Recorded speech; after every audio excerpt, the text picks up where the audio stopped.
The owl of the night. What groovy music he makes. It's Showman's Night Owl, Skilly-Boo-Bob, Whirling Show.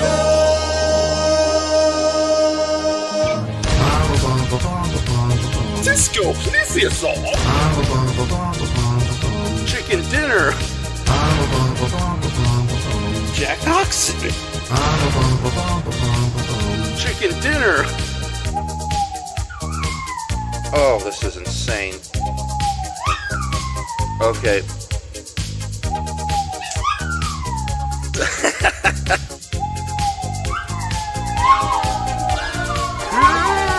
That's weird.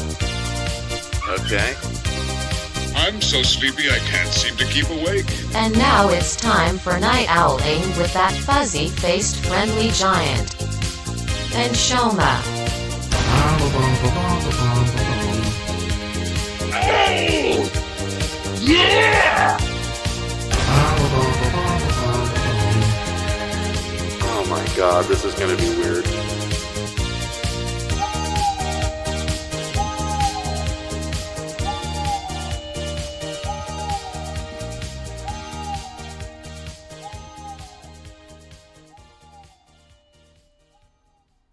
Hello, ladies and gentlemen. Welcome to a very impromptu night owling, which is probably the first night owling I'm doing on a relatively new computer, because a couple of weeks ago, my former computer got the blue screen of death, which seems to be common of a lot of Windows programs.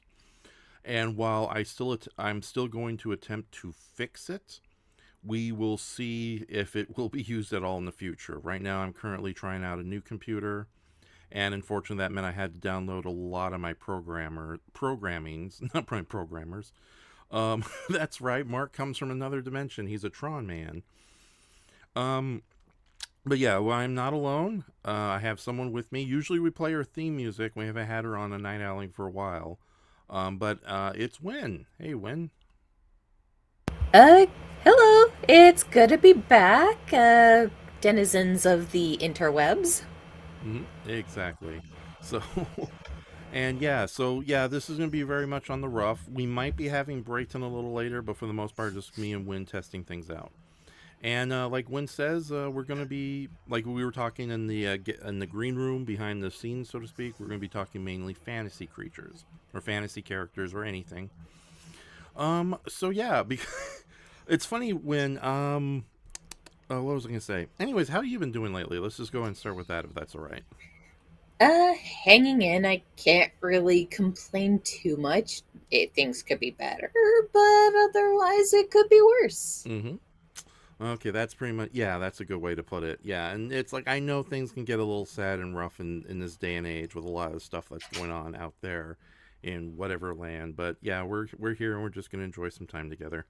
So, with you, whoever shows up in the comments, but like I said, this is very impromptu, so who knows. What's funny is I've noticed that with night owling and some of the other streams, if I don't advertise them ahead of time, and usually people are always busy on the weekends or even the weekdays, that Hold on. Take a breather, ref. I haven't done this in a while. It's always a panic. I've noticed that a lot of people go and rewatch these streams well after the fact, so it's nice to know that I have sort of an after audience, so to speak.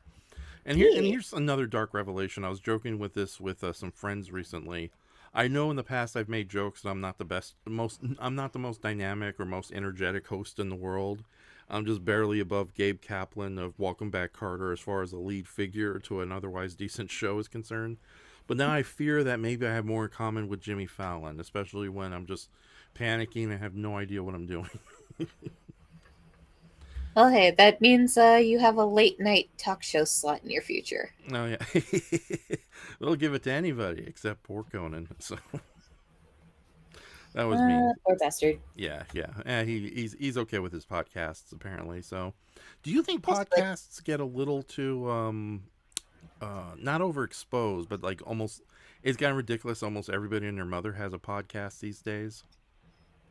Yeah, it really depends. There's some pretty handy ones that give cool tips on things like hobbies and like life, but at the same time, you kind of gotta like making a good soup. You kind of gotta sift the scum out of the broth, so Mm-hmm. that way you know which good podcasts are the broth and which is the gross scum you have to pitch so your soup isn't ooky.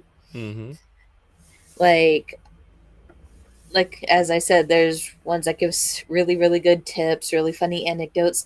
Some that have a very good its own niche, like various fantasy lore and mythos. Like one I like is the overly sarcastic productions and their Greek mythos casts. And then of course you got the ones that are kind of problematic that kind of crawl into people's ears like a toxic little brainworm. Mm-hmm. We won't name names, but yeah, those unfortunate, Yeah. yeah, those have unfortunately kind of plagued the internet as badly as every celebrity you ever know has a podcast. Oh yeah. Yeah. I'm being very vague cuz we are here to have fun, folks, and it would suck if I accidentally spoiled the fun. Yes, exactly. So, and oh my goodness. So yeah, I'm gonna go and do some artwork. And at first, I thought I had an alternative piece I could do publicly, but I might as well do this because it fits. We have Win with us, so why not? And forgive me about the very slow transitions. It almost looks like a ghost is coming to existence. But yeah, here we go. Just to let everyone know, on the screen we have Hootie the Night Owl, the official mascot of Night Owling. And while I did the inking and the colorings, the original artwork and design is all from our Mr. Brayton, who is starting to become a sketch artist in his own right. And of course, Win is an artist as well. Do you want me to show off the image you showed earlier on Discord, or hold off on that for now?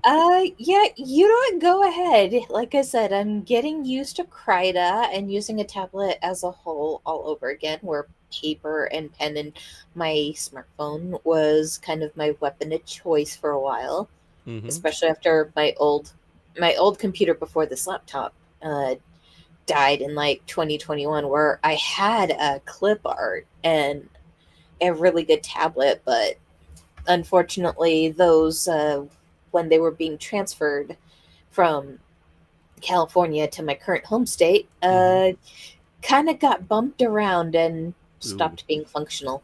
Oh, hey, that's so sad. Was it just the movement of the car, or was it just something else?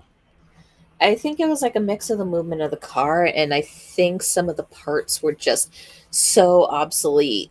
They were on there. It's last like it had like an gigabyte. It had an 8 gigabyte spec with a recent SDD. No, yeah, SSD hard Right. drive, not SDD. My brain exploded because I don't have a script to work with, so I'm going to trip over my words, folks. So please be patient. It's a very common occurrence that I trip on my words. Yeah, don't worry. You're on the Raft show. We trip on our words all the time. Me more But so. yeah, it had some specs upgraded, but it had some that were kind of starting to make its way to obsolescence land. Mm-hmm. So I'd say a mix between that and just like the bumpy delivery process of everything being sent to me just kind of sent the desktop to its grave. and there was a slight corruption with my Galman. But Mm-hmm. fortunately, a friend of mine sent me a link of a really good priced Huion, which is it's a good little tablet. So I'm not complaining. It's a good little tablet. Crida's good free little downloadable program. And this laptop I've had since 2021, and it's still, knock on wood, going strong. I joined you there. Cause until I find some solid work, I'd rather not have anything malfunction just yet. Yes. Okay. Well, all the best. It's like in this scary time where money is kind of money isn't exactly the most reliable. Yeah, the computers are like our gateway. And if anything happens to them, it's like it's everyone. I don't know. I'm thinking of like that old gag where the internet goes out and a whole family goes crazy and starts ripping the front room apart. So we've seen that joke a million times in commercials. So Oh, absolutely. yes. So yeah, and I'm just kind of finding some stuff to kind of share on share with the viewers. So yeah, this is the main artwork I'm going to be working on, and I'm sorry I haven't been on top of this win, but this is a part of a title card for something we hope to upload in October, which is basically our Glue podcast, but it's a raw recording because it came out very funny in its own right, especially with us kind of just laughing over some of the silly gags we wrote or improved, and basically it was going to be our three characters all looking confused and angry. Win is done. Win's color. This is Win. Brayton was kind enough to color her. No, to draw her based on Win's design, and I had to do the digital inking and coloring. I don't. We'll talk to Brayton later, but I don't know why he gave you a Pink Ranger midriff there, or your character at least. Honestly, it kind of gives it a bit of a modern twist, and I love the. I actually love the tan bomber jacket. Mm-hmm.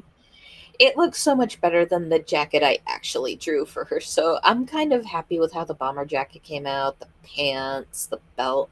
Uh, I would, I was gonna say, given that Win is a live elf, I wouldn't be opposed to midriff, but if there's any way to alter it, by all means, take liberty. But I'm content with how it is either way, and that's one of my older doodles, ladies and gentlemen. Yes, yeah, that was the big reference image that me and Brayton used. So, and yeah, before I get into the other pieces of art, yeah, because right now I'm gonna be working on the gradients, which should be done tonight throughout this podcast. Oh hell yeah! Yes. So, but with that says, do you want to talk a little more about your character, Win the Rogue? Well, originally, I when I started college, I got into a little MMORPG I'd like to call, well, everyone would know as World of Warcraft. Mm-hmm. Originally, I had made a night elf rogue by the name of Windria, and a couple of years later, due to my old raiding guild just kind of parting ways and some of my friends faction changing, I too bit the bullet and and faction changed from an alliance night elf to a horde blood elf. Mm-hmm. But given I don't really play WoW anymore, I'm more of a Final Fantasy 14 kind of girly now. Uh, I decided, you know what? I play D&D, I play Pathfinder, so why not retcon Win as a wood elf? A lot of artwork for wood elves are Mm-hmm. done with green eyes and red hair, so it works. So let's kind of just transfer for her to a different timeline. So kind of made her something a bit more of my own. Nice. So, and did you incorporate this character into the D&D games, or did you is that, or is it just more or less an original character that you sometimes use in D&D? An original character, I haven't made her as an actual D&D character uh, yet. I might in the near future. If not, I might at least use her for projects, stories, and in some cases, if you want her to make cameo appearances with Kano Branson on some of your stuff, by all means, go nuts. Oh yeah, yeah. No, I was thinking of like trying to, because Connell Brandt, unfortunately, he's kind of taking a break from the glue characters just because Brayton wants to kind of keep him what's the terminology? He doesn't want them hanging around idiots. Hey, that's fair. Yeah, yeah. But Well, hey, yeah. Well, the members of Glue are they're kind of idiots, so we can't really deny that.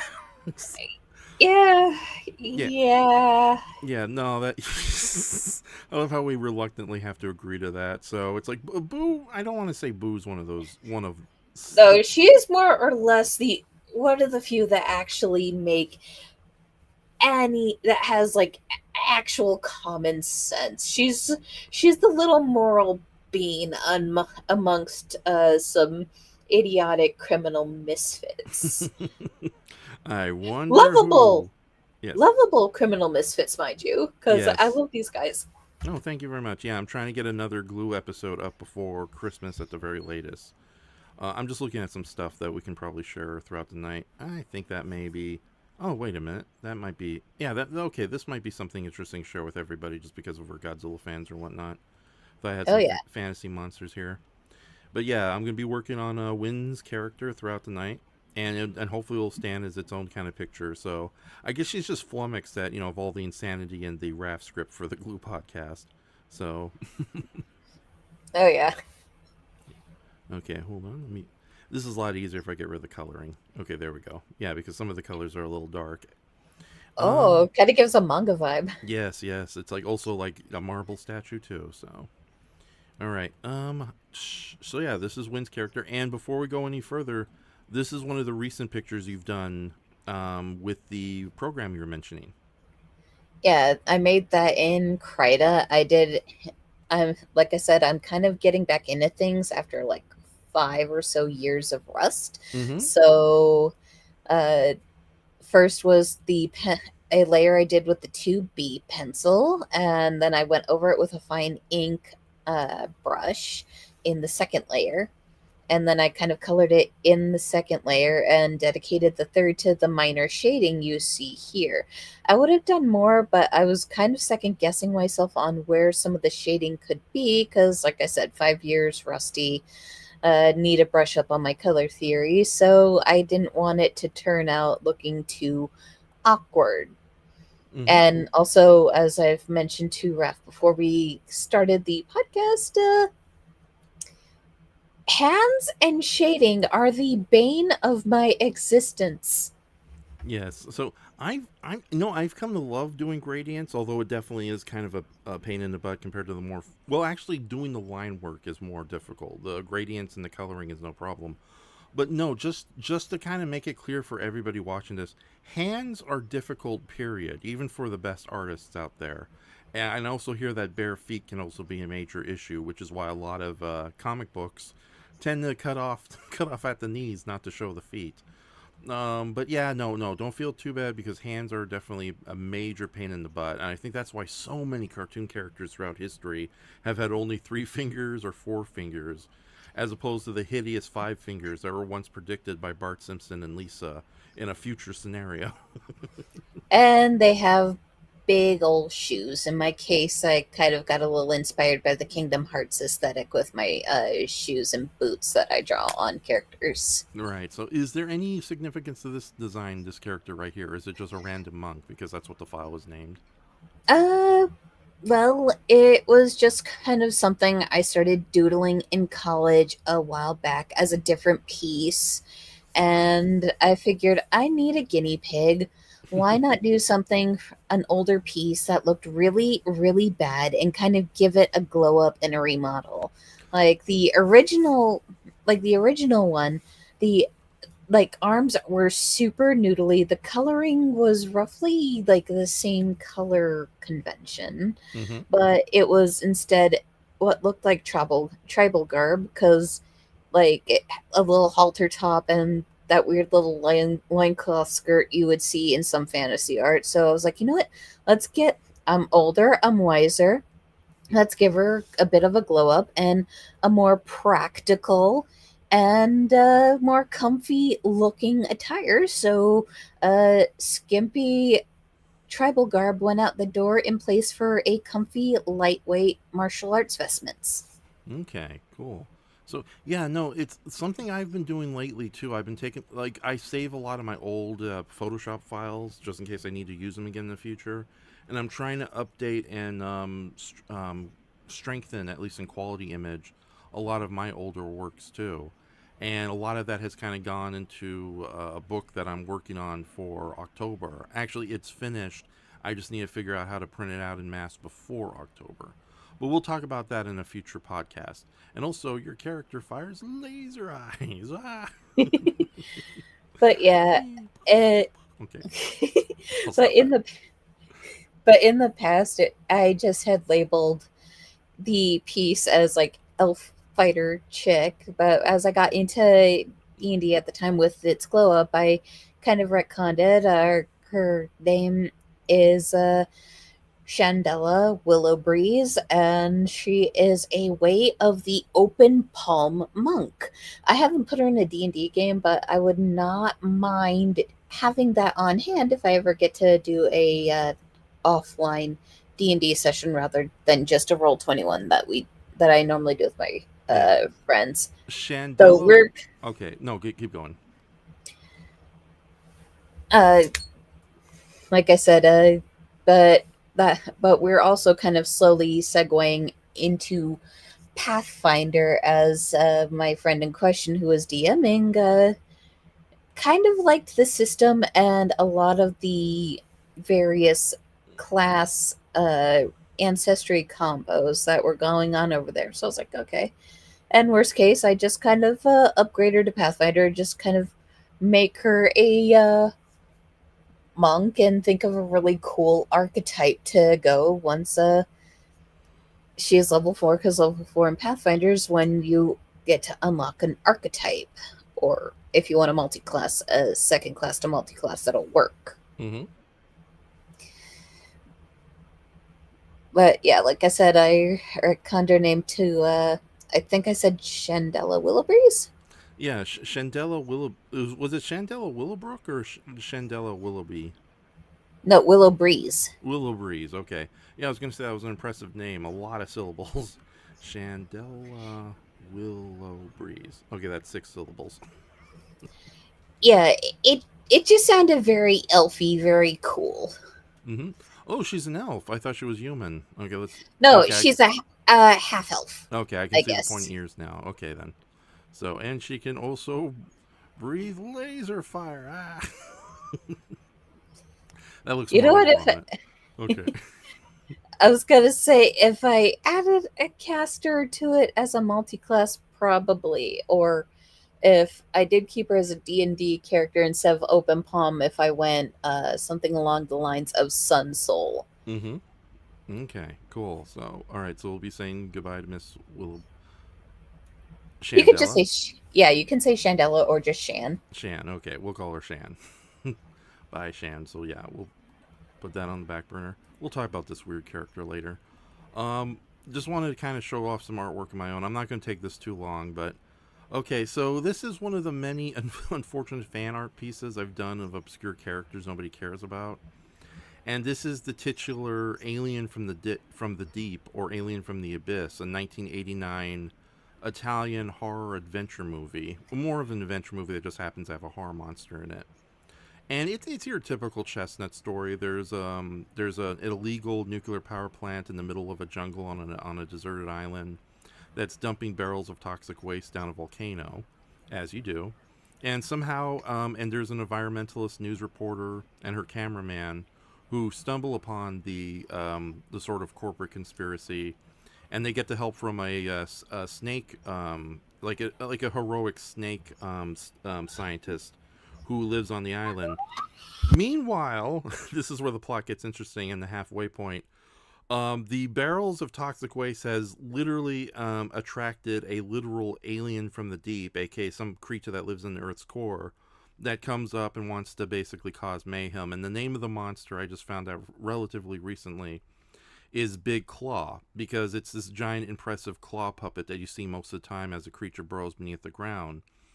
Unfortunately, when you finally see the full prop, and they actually did make like a 20-foot tall puppet for this character, separate from the giant claw tentacle it has, it looks like somebody's like.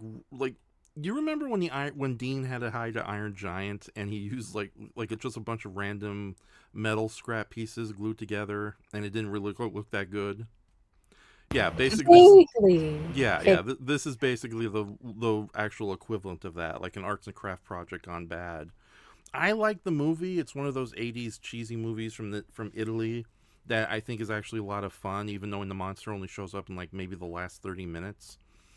But yeah, it's the problem with Big Claw though is he's obviously kind of a ripoff of a xenomorph. That's why he has this black coloring, and the gradients and additional shining effects on him are going to take a long time. So I don't think I'm going to be doing him. I'm going to be finishing him up in anytime soon. Oh, and he also spits acid from his claws too, so it's almost hazardous not to touch him. But yeah, this is kind of a character that's on the back burner for obvious reasons. So and this is supposed to be the volcano behind him where they're dumping all the toxic waste. Okay. Huzzah. All right, enough of this character. And just a quick update. And I don't know if you know this, Win. Because I've done some more when I was gonna do a artwork of giant monsters, and unfortunately, a lot of the artwork I had was pre-existing fan art, which you obviously can't really publish.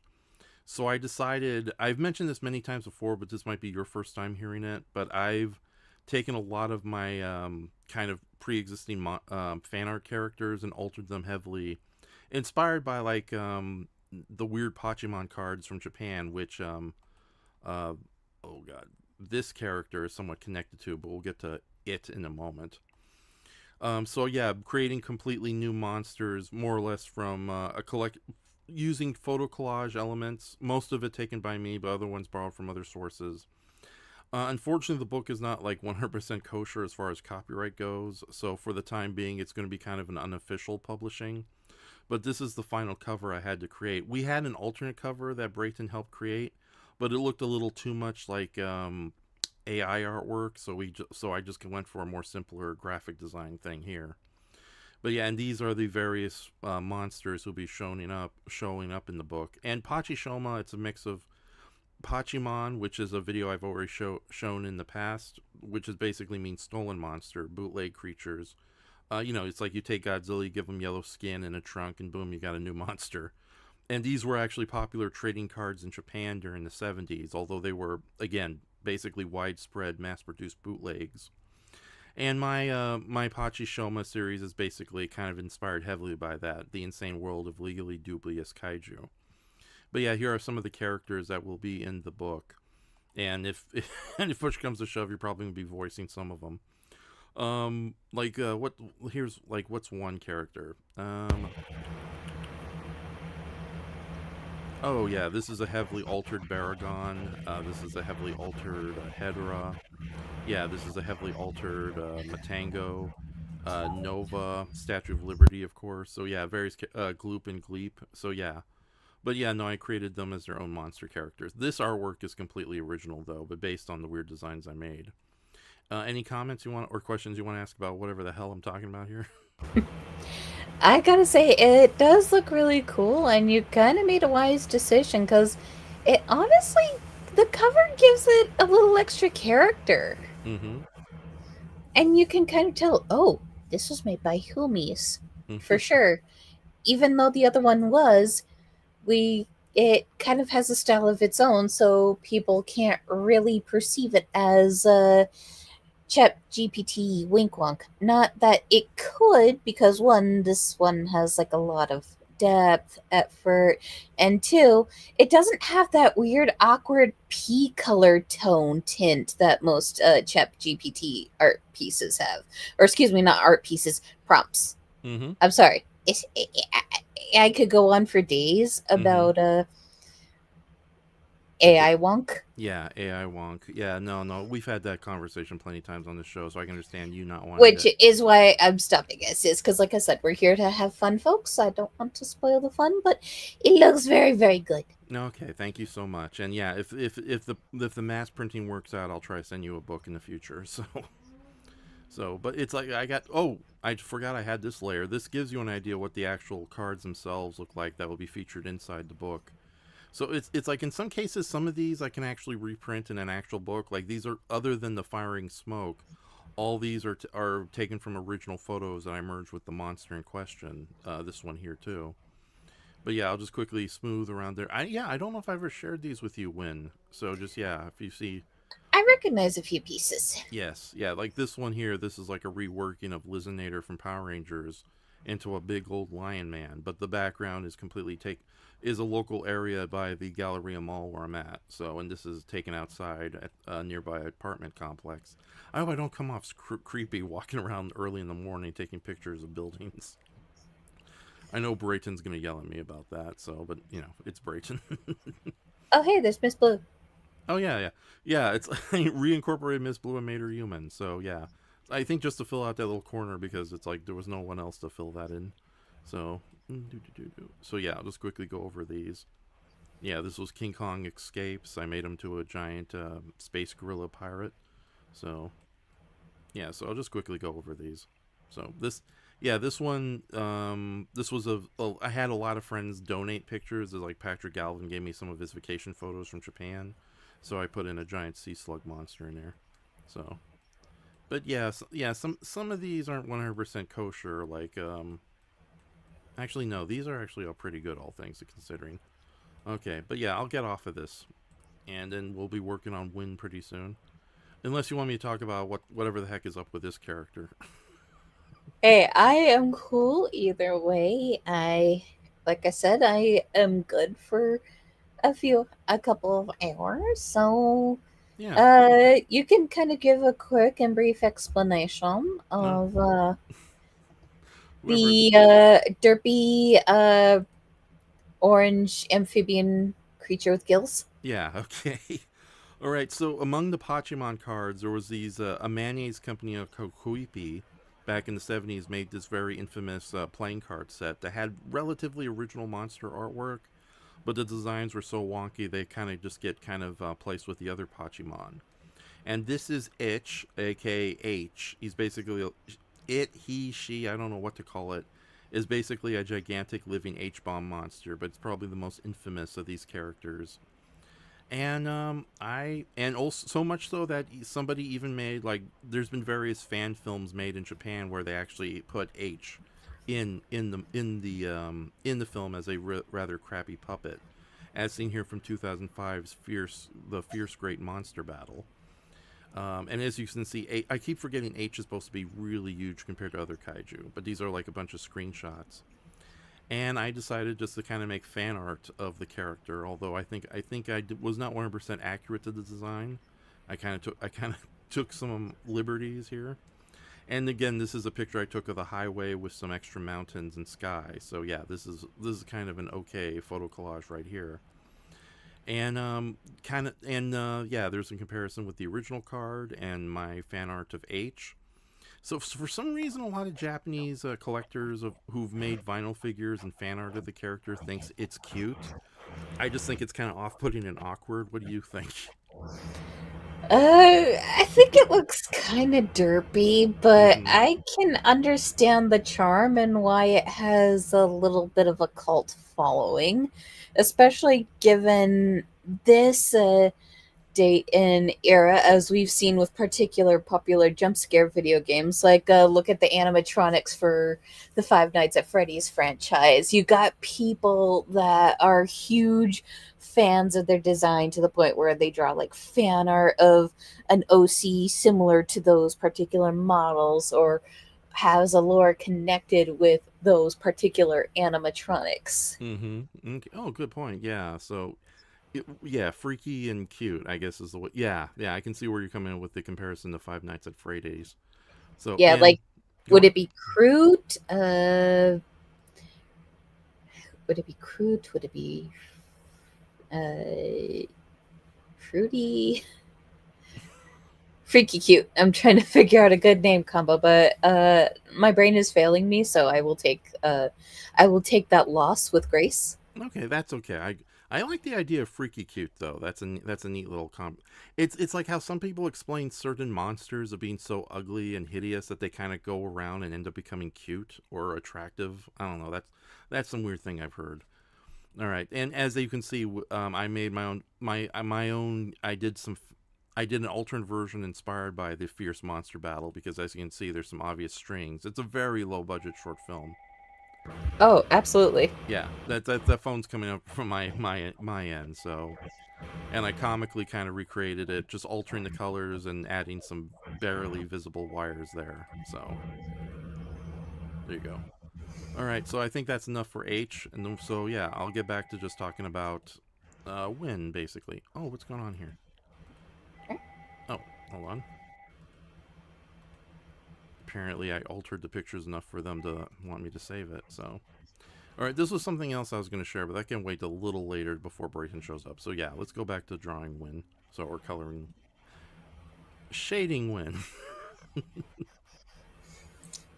Oh, oopsie. Okay. Now, would you say, oh, what am I doing wrong here? Oh, okay. I see what's going on. Yeah, this is what happens when I try to multitask. It never works out. So I gotta go back to the colors. Yeah, right now I'm just gonna put in some some kind of color bits here and there. I mean, whatever. My brain's fried too. It's Sunday. How was your 4th of July? Relatively quiet. Just kind of played in another friend group's D&D game. Kind of chilled. Made sure my cats weren't going crazy because you know how cats and dogs can get when the fireworks go off. But fortunately, it didn't seem as prevalent or as loud since they had a fireworks show in the park not too far from here. Mm-hmm. So it wasn't like as boom boom enough to freak out the cats that liked to hang out with me in my room. Okay. Yeah, it's so weird. This I don't know how I'm gonna handle the belly button. Do I just do something like this, or is that does that just guess? No, that's stupid. This is why shading is the bane of my existence. Yeah, I'll just do the sides here. Okay, and just putting a little highlights here and there that I'll add later. Okay. Yeah, no, it's funny. It was a very low key 4th of July, and I'm not going to get into any political talk or anything, but I think a lot of people were just not in the mood to celebrate. But it's weird. I live in Los Angeles, and usually this town is kind of infamous for a lot of the firework mayhem that happened. But no, it's because usually people will be like firing fireworks off late at night, and you'll hear some M80s at 3 a.m. But yeah, no, this year was ridiculously quiet, both literally and figuratively. We had the fireworks during 9 o'clock and everything, but yeah, it was so calmed down that the cats were my cats, and as you know, when I have way too many cats, I have all the cats. um, that yeah, come around like 11 o'clock, there was barely any activity and not a single M80 throughout the whole time either. So yeah, there's some things I could get in on why that happened. One thing for sure is that they've kind of made it even harder to be firing fireworks in Lawndale, my neighborhood. But at the same time, yeah, there's a lot of scary stuff happening in Los Angeles, unfortunately, right now. So that might be, Yeah. yeah, another reason. So, but we're not going to get into it. Like you said, we are here to have fun. We are here just to kind of entertain and enjoy. So, but at the same time, it was kind of nice just to kind of go to sleep on New Year's Eve and New Year's Day, and not worry about sudden firework mayhem going on. So, did you have any late night fireworks going on, or was it again really Like quiet? I, s- like I said, it was more or less quiet. I heard like the occasional firecracker, but nothing too big or over the top, Mm-hmm. uh, which is polarizing, at least in comparison to years ago. Because before I moved to Idlewild, which was the move till before I moved here, when I grew up in Culver City, there would be a fireworks show at the high school. And I could actually see a lot of them from my house. So if we didn't want to walk all the way there to see the fireworks show, I could just kind of peek out of my dad's old office window. Okay, so, and yeah, that's another thing too. There wasn't usually the local parks would have their own kind of large fireworks shows done by the city themselves, but we didn't get really anything this year, and I barely saw anything over the highway too. Maybe like one or two big fireworks. So yeah, low key 4th of July. So yeah, and we will not go into any more detail on that. So Did you at least have like some nice barbecue or food with family? Uh, we didn't barbecue, not not a want out of a want or anything, Mm-hmm. but it was like I said, it was just more or less a quiet day by choice. Though we normally do barbecue and stuff, it just was more like, you know what, screw it, let's just kind of make this a nice quiet day, and which would have been a lot quieter if I still lived in Idlewild because with it being so close to the San Bernardino Forest, fireworks would have been banned to begin with because wildfire season because it gets super dry. Mm-hmm.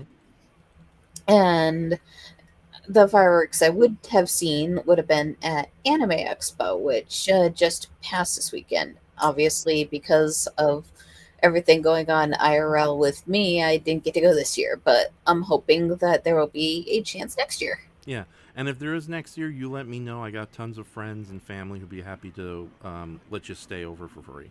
So Yeah, I remember that offering. It is very sweet. yes, yes, and also it saves money. So A um, double bonus. yes. Oh my goodness. What? Oh yeah. Now speaking of we'll start talking about fantasy creatures in a little bit, but I do want to kind of pick your brain just one more time because you've done Anime Expo plenty of times, and in fact, when we've known each other for a while, but I know the first time we met in person, it was at Anime Expo, and you were dressed up as Beaumont. Damn it, I'm gonna get his name wrong. The Castlevania Uh, hero. yeah, Trevor Belmont. Yes. So that was a great costume. Um, but yeah, no, I was curious though. Is there like a conflict of interest to have Anime Expo happen during the 4th of July weekend, or it kind of works out? Uh, it kind of works out, especially since it's in downtown LA. If people want to go and watch fireworks somewhere big and take a break from the convention center, they can. And obviously, with their badge, they come back to the convention hall to enjoy the fun night, late night stuff, like the more adult panels, the dance parties. Oh, that's right. There is dance parties that go on in there. Now since it is inside the Los Angeles LA Convention Center, it's not like a hotel convention. It does close at a certain time in the evening, correct? Uh, it stays open super late. I know that the exhibit hall closes at 5. There's still various panels. There's the clubs. There's the uh the kind of put together bar area. Mm-hmm. So like after the panels, I'm pretty sure a lot of people go home. But the tabletop room that I know that I can recall always stayed super late because that was where I learned to play Cards Against Humanity. A I very would have yeah. stayed. I would have also stayed and learned to play Settlers of Catan, but I was getting tired and decided to head back to where I was staying that night and start the day bright eyed and bushy tailed. Mm-hmm. So yeah, no, I've had good experiences with hotel based conventions because if it's like a really decent hotel and the people are running the convention just right, those like certain rooms like arcade rooms can last well into like late night, like even as late as midnight or even 1 a.m. I remember when G Fest was here in California for like a brief time. In 1998, it was up in darn it. Do, do, do, do. I don't know. I'm trying to think. It's oh god, the Humphrey Bogart Airport. No, it's not the Humphrey Bogart Airport. I have the internet at my control. Hold on. I'm gonna make a very quick look. But yeah, it was at a airport somewhere in the suburb area, and because yeah, I remember the movie room was open as late as 2 a.m. At least on Fridays and Saturdays. Son of Monster Palooza, and I know I'm going back to that exact same convention center. At the Marriott Burbank Convention Center. Yeah, it's a very small convention center connected to a hotel, so they can afford to be open a little late. And Burbank is an interesting neighborhood. But yeah, that's the convention I'm going to sometime in October, probably. I haven't confirmed anything yet. And yeah, that's right. If you guys want to see me in person, yeah, come get me. No, I'm just kidding. Don't do it. But yeah, no, I remember that was like a really good time. But yeah, Do you have you noticed? I know you haven't really done much in the way of conventions, but you have conventions are getting like a little too big recently because I don't really see that many kind of mom and pop shop conventions in Los Angeles anymore. Let's see. I know there's Anime Expo. I know that sometime in the winter is Anime Los Angeles, which is in Long Beach. I've never been, but it looks like it's fun and it looks like it might be significantly smaller in comparison, but that's because the LA Convention Center is one of the bigger ones and Anime Expo is one of the biggest anime-based events in the US. Mm-hmm. Okay. So yeah, no, I gotta look into that because I know our friend Mark. He does a lot of conventions. I thought about bringing Mark tonight, but I thought it would just be best to just be you and me for the first part of it.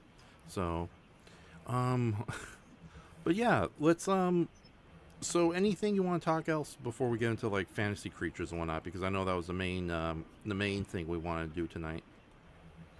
Um, Nothing that really comes to mind, though. If you do change your mind and you want to see if Mark wants to pop in for a few minutes, you can, because we should be we like you said, Brayton is potentially joining us, so the more the merrier. Yeah, yeah. So yeah, yeah. Well, that's unfortunate. I'm gonna have to call Mark. Do I dare? No, no, no. I'll hold off on it. If I don't, yeah, I'll hold off on it. Ugh. Ladies and gentlemen, this is what you get with Night Owl. Raph panicking about whether he can bring people aboard. I'll contact Mark just by Discord to see if we are able to talk to him. Yeah, a nice little ping should do the trick. Yeah. So we'll see what happens.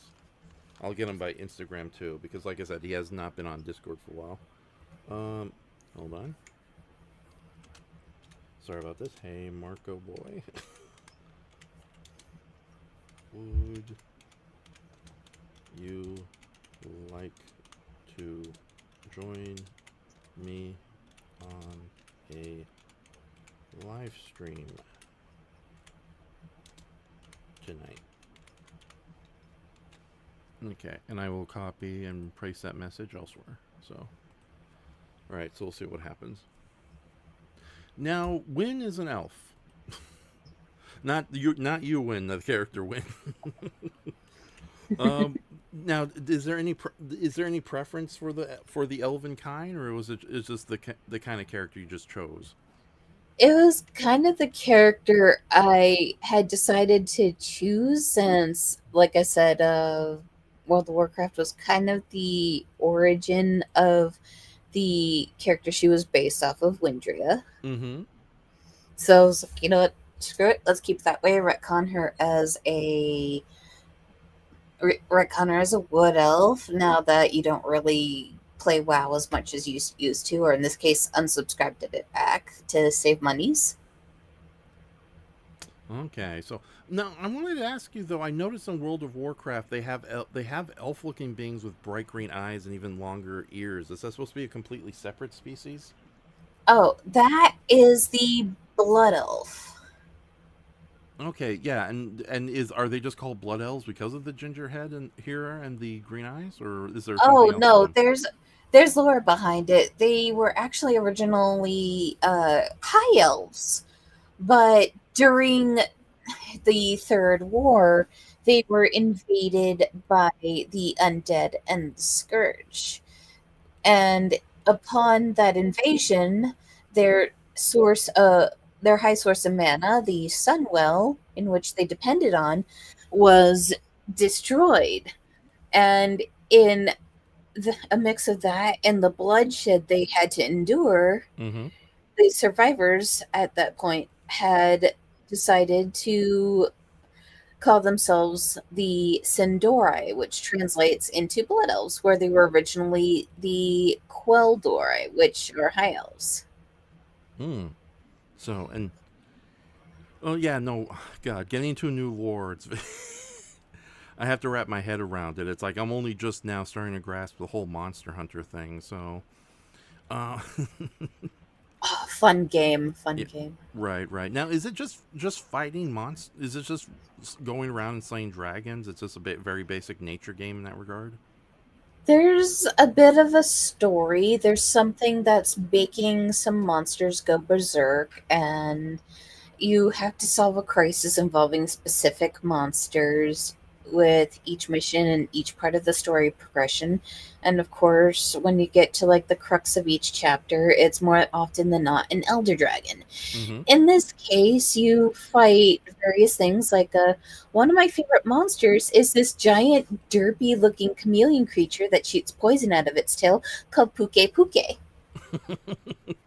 That's an awesome name. So hold on, I gotta see And what. there's Yeah, go on. I and gotta there see what a and poop. there's this kind of lizardy squirrel hybrid that I really love. That's a lightning base. That my second favorite. That is Tobi-Kadachi. Aye, that's a good name. What was the name of the first movie? Pookie. Puke Puke. Pukei. Okay. Oh, yeah. I almost forgot the K. Okay, hold on. Yeah, no, I just gotta quickly see what this thing looks like. So, Puke. It's adorable in its own derpy way. Right. All right, and I have no idea what I'm writing here. Hold on. Puke. Like a poop. Ah. I'll figure this out. Hold on. Hang on, I got you. No, okay, just send me a link by the by the Discord. Like I said, I can't multitask, so it's best that I'll just let you do the research. Okay. All right, a copy. This is a reference from one of the Monster Hunter Stories RPGs before World came, a little Mm-hmm. bit before World came out. So this you can put on the reference. That is the Puke Puke. Oh my god, that is bizarre. Yeah, it is adorable. Yeah, one thing about the Monster Hunters, the Monster Hunter franchise is just how incredible some of the monster designs are. Granted, some of them are a little too bulky to really be taken seriously, but then you have things like this where it's just way too damn appealing. Yeah, it's kind of reminds me of some of the really good creature designs you see in some of the Star Wars prequel games. So not the games, the movies themselves. I'm gonna quickly put this little guy on the screen. And Oh, absolutely. yeah, and how big is this character supposed to be compared to a human? Uh, it's pretty big. Okay. Yeah, it's like I know there's like not cross contamination, cross appeal with the kaiju genre, especially when they made that one live action movie, which I have not seen, but I know is loved enough by the Godzilla community that does show up in certain Godzilla games. So, there was one, you probably know this, but I know there was one very specialized Monster Hunter character who was like this golden praying mantis, slightly bigger than a human. But with that says, it was smart enough to create its own giant robot from strings and wood. So, and I forgot what the name of that character was, but that was a very intriguing creature design. I don't think I've gotten that far, but I'll have to look into it. Also, that is a fan art that I posted to you of Tobi-Kadachi. Toby. Okay. All right. Yeah, he looks like a Tobi-Kadachi. All right. Let me see if I can download him and just share him quickly so we have some context what to go on. That is a gorgeous design. You're right. I do see the scroll reference, but the fact that it's like this kind of golden, not golden, this beautiful looking silver snake monster. That's a really good design. God, you almost kind of wish it fought Godzilla or something. Okay. I'm pretty. There's someone out there who probably made a crossover between the existing kaiju's and Monster Hunter. Oh yeah, definitely. But yeah, that's a Tobi-Kadachi. So, Yeah, and their big mascot is an elder dragon by the name of Rathalos.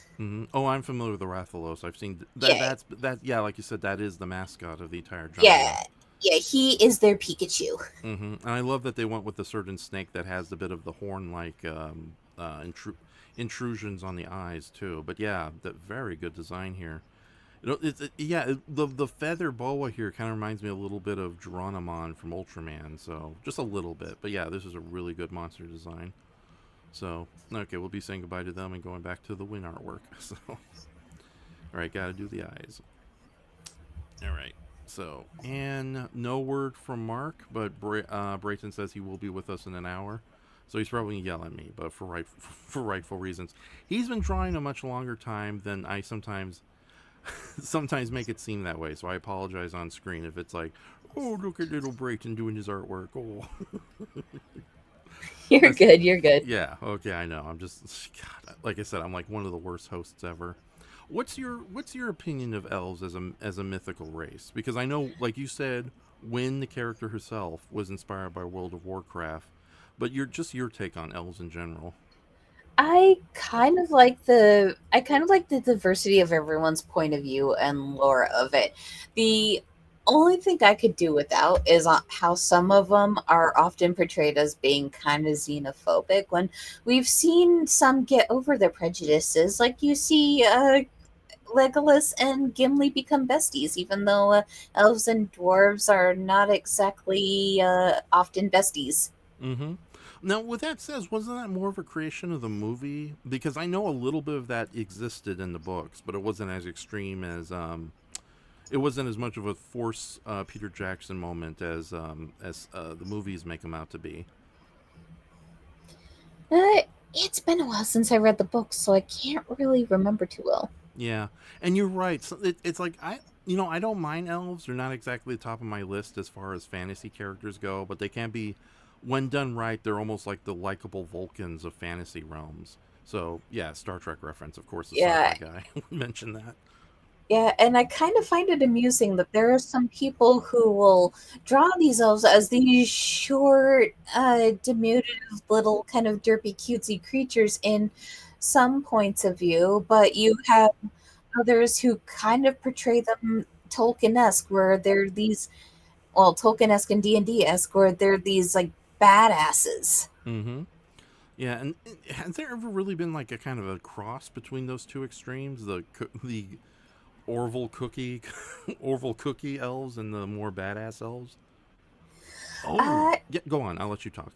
Not that I can think of off the top of my head at the moment, but Mm-hmm. I'm not gonna lie, it would kind of be dope to see a short but kind of badass little elf. But then again, we would that would technically look more like a halfling. Yeah. So now, and I was reminded back in the '70s, we did have kind of a bit of a cross, kind of a cross between those two extremes with the ElfQuest comic books, which were like like the first major ongoing independent comic book series. Oh, I And love ElfQuest. okay, so you're familiar with that, yeah. And also, I don't know how much of an inspiration ElfQuest was on the movie I'm about to mention, but I know the Ralph Bashki animated movie Wizards kind of followed the ElfQuest design and elf theory, so to speak. Okay, Hmm. I'll have yes. to take a look at that one because Mm-hmm. the fantasy movie that I remember seeing that was Ralph Bakshi was Fire and Ice, and that was just mostly Humies. Yeah, yeah. No, Fire and Ice. Yeah, no, I rewatched that movie recently. I don't know if you still remember it, but I actually think that's a pretty good movie because I think that one captures the feel of Conan the Barbarian, the books, and other kind of similar fantasy pulp novels of the 20s and the 30s better than the actual live action Conan movies do. So yeah, and also I think the kind of rotoscoping animation kind of works better for that than say some of Ralph Bakski's other works. So although I know rotoscoping, while a lot of people think it's a little bit of a cheat, when it's done right, it's actually a very artistic and complicated process in its own right. So. Yeah, at the same time, this was kind of a time period where that was commonplace on top of Xeroxing because Mm-hmm. from the mid 60s to like I'd say maybe the late 80s, the animation industry were under tight budget constrictions, which is why they recycled movements in Hanna-Barbera cartoons was to save money. Yeah, and also that was also something Disney did with the movie Robin Hood, especially like Robin Hood is a good movie, and it has a lot of great sequences in it. I think it's probably one of the strongest of the '70s Disney Oh, I films. love it. Yes, but yeah, no, it like everyone likes to mention a lot of the animation was especially during the kind of celebratory party sequence in the woods is done with a lot of reused animation. But yeah, it's like we were talking with Lewis when he was on the show. If you need to reuse assets, it's okay to reuse assets if you can do a really good job hiding it or reusing it. So, what else do we got here? Okay, I'm just double checking to make sure if Mark said anything. No, it looks like it's not Mark coming on board. All Well, right. poop. Yeah, no, that If you want, I can call him directly if you really want to have him on Man, board. it's cool. I don't want to push anyone if they're busy. Okay, and Plus, yeah, plus, I look forward to hanging out with you and Brayton. yes, and you know Brayton, he he brings the chucks, so He does. yeah, whatever the heck that meant. So, but yeah, no, another fantasy creature though. I know in classical mythology, elf, fairy, and all that was just kind of just umbrella terms for just weird woodland fantasy beings in general. Now, it's not as ridiculous as like American fiction, where we just kind of lump each and every Japanese creature from mythology as yokai, even knowing that there are subsections and there are creatures in there, like giant centipedes that can arguably not be considered yokai. They're just monsters in their own right. But it does get to the point where it's like when somebody just says fantastical beast and refers to anything that isn't human, including like there's clearly a big difference between a dragon and a goblin. But with I know, and I also know that in more modern times, kind of separating goblins from gnomes, from fairies, from pixies, from elves, it's more of a modern conceit, for lack of a better term. With that says though, yeah, because I wanted to bring up goblins again because I don't know, I'm just so fascinated with goblins of recently. And I know that originally goblin was really just a term for elf that was ugly, but other than that, it was just an elf. And I know somebody did a really good video recently. I think it was Curiosity Archive or something of that nature, where they talked about goblins and why they're so fascinating. He brought up two good points. One about the idea that goblins are sort of the lovable losers of fantasy. And that two, whereas elves and other fairy or magical creatures can probably represent the more beautiful and serene side of nature, goblins, unless they're portrayed as pure evil creatures, they kind of represent the more icky side, like mushrooms and muck and mud and all that. So, and I know that there's been, like, in recent years, been kind of a movement to make goblins a lot cuter and more likable, with certain video games. And also, unfortunately, if you look at DeviantArt, it's impossible to look at goblins without coming across those kind of artworks, if you know what I mean. Yeah, I'm looking at you, ball buddy. Yeah. Oh man, that's right. I've done the. Ah, darn it. I'm no better. Yes, but you're also young. Yes. Young in heart, meaning I'm still making the same mistakes. But yeah, what's your take on goblins? It's like, because like very similar to elves, like you mentioned, it kind of sucks when they're portrayed as like xenophobic or just way too hoity-toity for their own good. It does kind of rub me the wrong way when goblins are just portrayed as just pure evil, expendable enemy creatures. It doesn't really come off realistic. Granted, in nature, there's some really violent and destructive animals, but even they can have a soft side to them. Except African wild dogs. I don't know what the heck's that. What the heck is up with those guys? But yeah, what do you think of goblins? I love goblins, especially the charming ones out of the time I got reincarnated as a slime, where they're just painted as these absolute underdog cinnamon rolls. Yeah. And the way Paizo, the company who runs Pathfinder, the tabletop modules, their lore involving goblins is that they obviously are still short, they're still green, but they're these very eccentric beings who love to tinker. They have a thirst for knowledge. Mm-hmm. No, yeah, that's a good point too. Yeah, yeah, that's something I really like about goblins when they're portrayed as just these kind of like hyperactive little. They're not, yeah, they're not bad. They're not chaotic creatures. They're just hyperactive. That's just the way they are. Like really happy puppies or very energetic spider monkeys. Yeah, and you can kind of balance them out. It's like you can make them a surly little bastard with a heart of gold. Mm-hmm.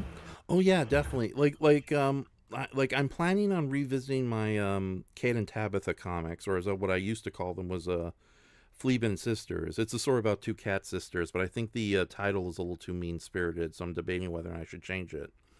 But I did plan on I actually did introduce goblins in the script for the ninth issue and the 10th issue. And I decided they look a little bit like gremlins, just a little softer and cuddlier, and I decided to kind of portray them as hyperactive little guys that don't mean to do bad. That's just the way they are. But they're not bad guys at all. But yeah, no, I don't know. I just like I like goblins quite a bit too. And like you said, the time I got reincarnated as a slime, I've seen enough episodes from the first season that I do agree. I love their take on goblins being like just they're just adorable little dudes. So, and I just love how our lead hero kind of adopts them as as the first group in his little civilization of united fantasy races, so to speak. Oh So yeah, I love Rimuru. He's such a cinnamon roll. yeah. So that's the lead character who turns into slime, correct?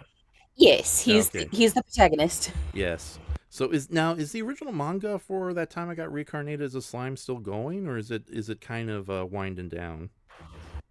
I'm not sure if there's anything that's normally ongoing when it's an isekai between a light novel, a manga, and an anime. The longer running thing often tends to be a light novel. Hmm. Okay, I'm gonna have to check. Well, it's like either you check that out for me, or I'll have to check that out. So, I don't know. I just personally, we'll get back to the subject of fantasy creatures in a little bit. But personally, it's like I don't really trust an anime adaptation, regardless if it's based on a manga or a light novel, where the main story is yet to be completed, and it's like, oh. Yeah, then there's filler arcs because the manga isn't finished. Yeah, and there's nothing wrong with filler art. I mean, filler arcs or filler stories if they're interesting enough in their own right. But if they're just there to fill up the time and they're boring, then yeah, they can lead to like just kind of incredible disappointment, and in turn just kind of ruin your enthusiasm for the animated series itself.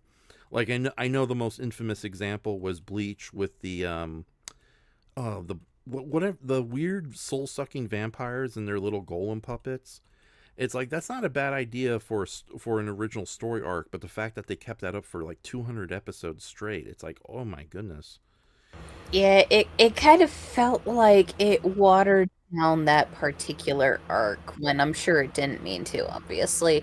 But now it's kind of picking back up now that they're finally animating the Thousand Year Blood War, the final arc. Yeah, and I actually saw some bits of that. They're killing a lot of characters in that show. I so Well, Tite Kubo did make a lot of characters, so I won't blame him. yeah, they're all gonna die.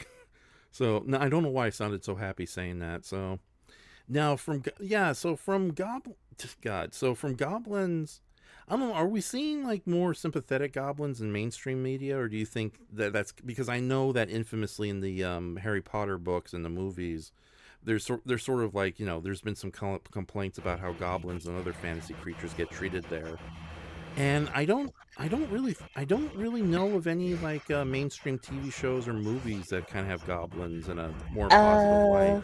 let's see. I know that the negative light are the likes of Goblin Slayer, where they are Mm-hmm. kind of merciless and ravenous, and uh, they also get a bad rap in Harry Potter because they're more or less an allegory for certain problematic caricatures of Yeah. of reality. Yeah, and that's what rubs me the wrong way when a fantasy race is or a fictional species is portrayed as being completely bad. It's like there's got to be some level of verisimilitude in there, or at least some kind of balance. Where, unless there's a good reason why the creatures are the way they are. Like if it's like the thing with Daleks in Doctor Who. You're familiar with Daleks, correct? Okay. Yes. All right, just double checking. Yeah, the thing about Daleks is that yeah, they're portrayed as these very hateful little evil, very hateful blobs and robotic tanks. But yeah, they at least kind of go into some really good detail on why Daleks are the way they are. It is a little sad though that we've seen examples of good guy Daleks throughout the franchise, but they unfortunately tend to get forgotten in the long run. And I guess that's kind of similar to like a lot of ongoing franchises or stories where you do introduce exceptions to the rules, but they tend to get forgotten when you kind of just want to return to the base villainy of them. But yeah, you're right. The Harry Potter goblins are very offensive, even if they didn't have that real world connotation to them. Because the idea that they're all corrupt and they're all unhelpful and they would rather work for the bad guys and be their own. But yeah, that's a whole different story in its own right. Um, so yeah, no, yeah. The time I got reincarnated as slime, that's a good example of goblins being good. There was that really neat Nickelodeon show that only lasted one season, where it was done complete with puppets filmed at a outside. It was about a goblin and a barbarian girl becoming friends. I forgot what it was called, but yeah, that was actually, from the few episodes I saw, I thought that was actually really well done. And I know there's a book. I think it's called either 10 Little Goblins or 7 Goblins, about a bunch of goblin soldiers that get lost on the other side of the war, and they're kind of forced to get home. So it's almost like Finding Private Ryan, but told from the point of view of the goblins. Yeah. Yeah. I will So. say, Hmm. with Critical Role, there's actually a really good goblin character. Technically, she's a cursed halfling, but there's this kind of chaotic but slightly good-hearted character portrayed by Sam Riegel. His character's rogue wizard multiclass was Not the Brave. The halfling name was Veth, but throughout most of the campaign, we get to know her and her backstory as Not. And Not is a big fan favorite amongst the Mighty Nine campaign. Oh yeah, I heard of not. So yeah, yeah. So she's a cursed being, but was she always? Is she always diminutive, or was it like a human being transformed into an elf-like Yeah, creature? Veth was always diminutive because before she was turned into a goblin, she was a halfling. Hmm. Okay. Yeah. No, I heard of not. Yeah, and apparently, yeah. So cool. Not. Yeah. Even I know the legend of not. Not the brave. Yes, not the brave. So. Oh, I get it. It's one of those Power Ranger pun names. Okay, I get it. Was there? No, that was a gremlin. I'm thinking if there was any goblin monsters that showed up in Power Rangers Mystic Force, but no, there was just a gremlin guy. So really good design though. So from God, so elves, goblins, and then there's orcs. Do we dare talk about orcs, or do we skip it to like more interesting creatures? We can go over orcs, which over time have become from merciless to their kind of own thing, especially with the recent release of the 2024 module for D&D.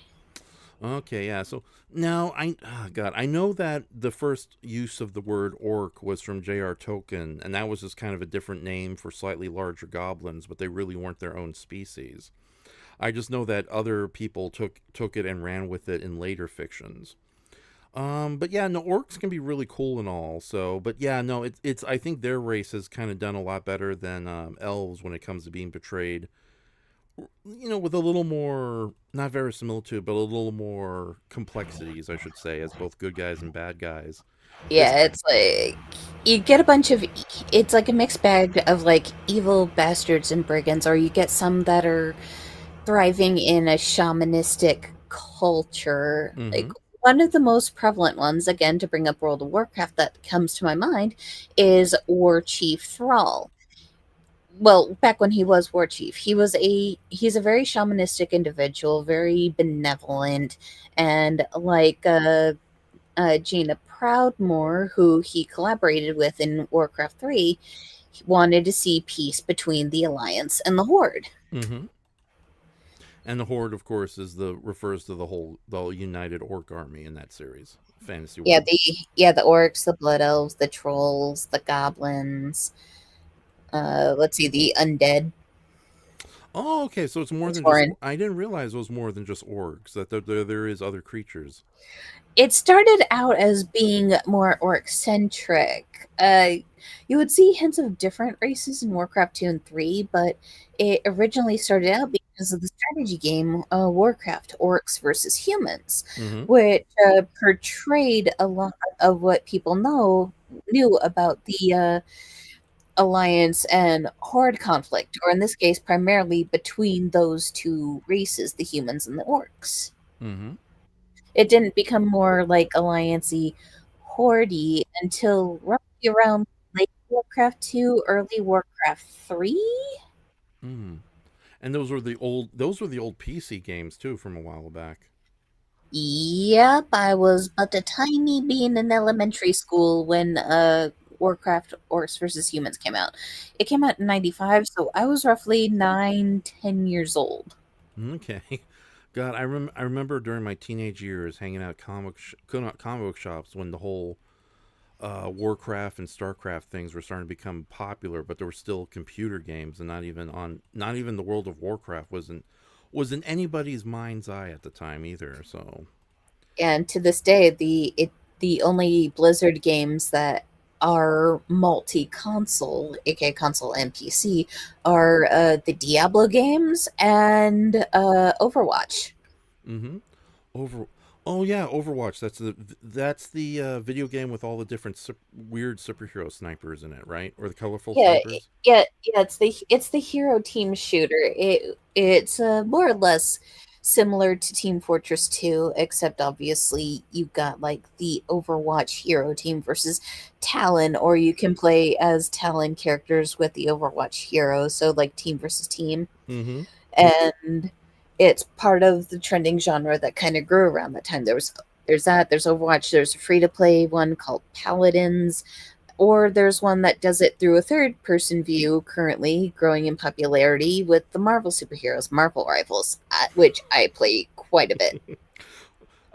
I don't want to jump to any conclusions, but who are your favorite? Which characters do you play the most there? I play Thor. I Okay. play Hulk.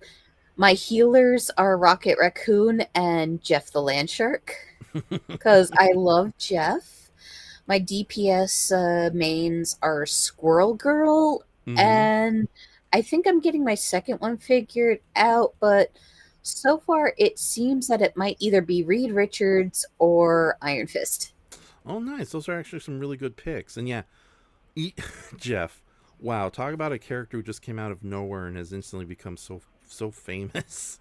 So I love him so much. He's I my current know. hyper focus. I know. Just the artwork done for the character is beautiful. The design itself is great. I love. And his comics are so cute. I know. And I'm actually looking. I'm not much of a big comic book guy, but I know they're going to be doing a kind of a one shot crossover between Crypto the Super Dog and Jeff the Land Shark, and I'm just wondering how that ends up. So, oh my Oh goodness. god. So much zaniness is going to ensue since Jeff's involved. I know. So, oh god, I love that Jeff is one of those characters who just started out as a very minor background design that the writers and some of the readers just kind of fell in love with, and they decided to create a complete character after that, just random shark in the background. You're familiar with that, right? Yes, and now he has his own little mini comic series called It's Jeff. He pals around with Gwen Stacy as Gwenpool, Oh. the Kate Bishop Hawkeye. Mm-hmm. Pretty much he's popular with a good chunk of the Marvel girlies, and he's kind of so loved that there's one comic where he rocks the Venom symbiote. So, you're doing something right if even a Venom symbiote likes you. Yeah. So okay, I'm. Jeff. So well, speaking of, just kind of get on the sidetrack and that. Well, what do you think of the upcoming Superman movie that's supposed to be coming out next week? Or are you more of a Marvel person? Period. I think all comics have their good points, and they all have their moments where they write really great arcs or fall into some slumps. But in terms of the trailer that I've seen for the Superman movie, I think it looks fantastic. And I speaking of fantastic, the Fantastic Four movie also looks really, really good. Yeah, it's funny. I've mentioned this before in other podcasts with other people, both with Mark and Brayton. I've kind of fallen off the Marvel films bandwagon, or just super films, super. Hold on, I'm having a bit of a hiccup. Superhero movies in general. In fact, there's like a good 26 movies and streaming shows that I have not seen whatsoever. I kind of fell off the bandwagon after Loki. Oh, after the second season of Loki. But no, I think I'm going to make an exception for Fantastic Four, and I'm definitely going to make an exception for the Superman movie because I am a big fan, but not as much as I used to of the James Gunn Guardian of the Galaxy movies. And me and my brothers, we grew up with the Marvel characters, so it's like we recognize a lot of the more obscure ones, like not really obscure, but as far as as far as the regular public is concerned, they don't know about characters like Metamorpho or Mr. Terrific. So yeah, I'm kind of looking forward to how those characters will be handled in the movie. And I'm also surprised Guy Gardner is going to be in it too. So we'll see. We'll see if audiences reject or embrace that character. I know how he can be a really hard pill to swallow. So that's the jerky Green Lantern. All right, but yeah, no, the Fantastic Four one looks good because, like, I've had my issues with Marvel and the way they've handled alternate universes and their storylines. And outside of the fact that they're pretty much just kind of like catalogs for, hey, you remember this old Marvel movie? Well, now it's a part of this one. Because yeah, that's when you're supposed to be doing crossovers and interdimensional parallel universes. I think I'm of the school that you want to just have fun with the concept and not waste the potential like a lot of Japanese crossovers where the characters barely interact until maybe the last 2 minutes of the whole movie or the TV series. Or in the case like with some of the more recent American stuff, where they just use it as sort of like cataloging for all the various properties in Warner Brothers or Disney's catalog. But no, with the Fantastic Four thing, it looks like it's interesting because they're actually going to be telling kind of a standalone, proper Fantastic Four story, one heavily inspired by the old '60s comic books, and directly adapting the first appearance of Galactus, but actually kind of expanding it too, because yeah, it looks like unless they do the terrible destroy the giant monster in one punch thing that a lot of comic books and comic book movies do, where yeah, Galactus appears for maybe the first half and then he just disappears. But I get the feeling he's going to be a much bigger threat than just the version we're seeing walking around the city. So, literally and figuratively.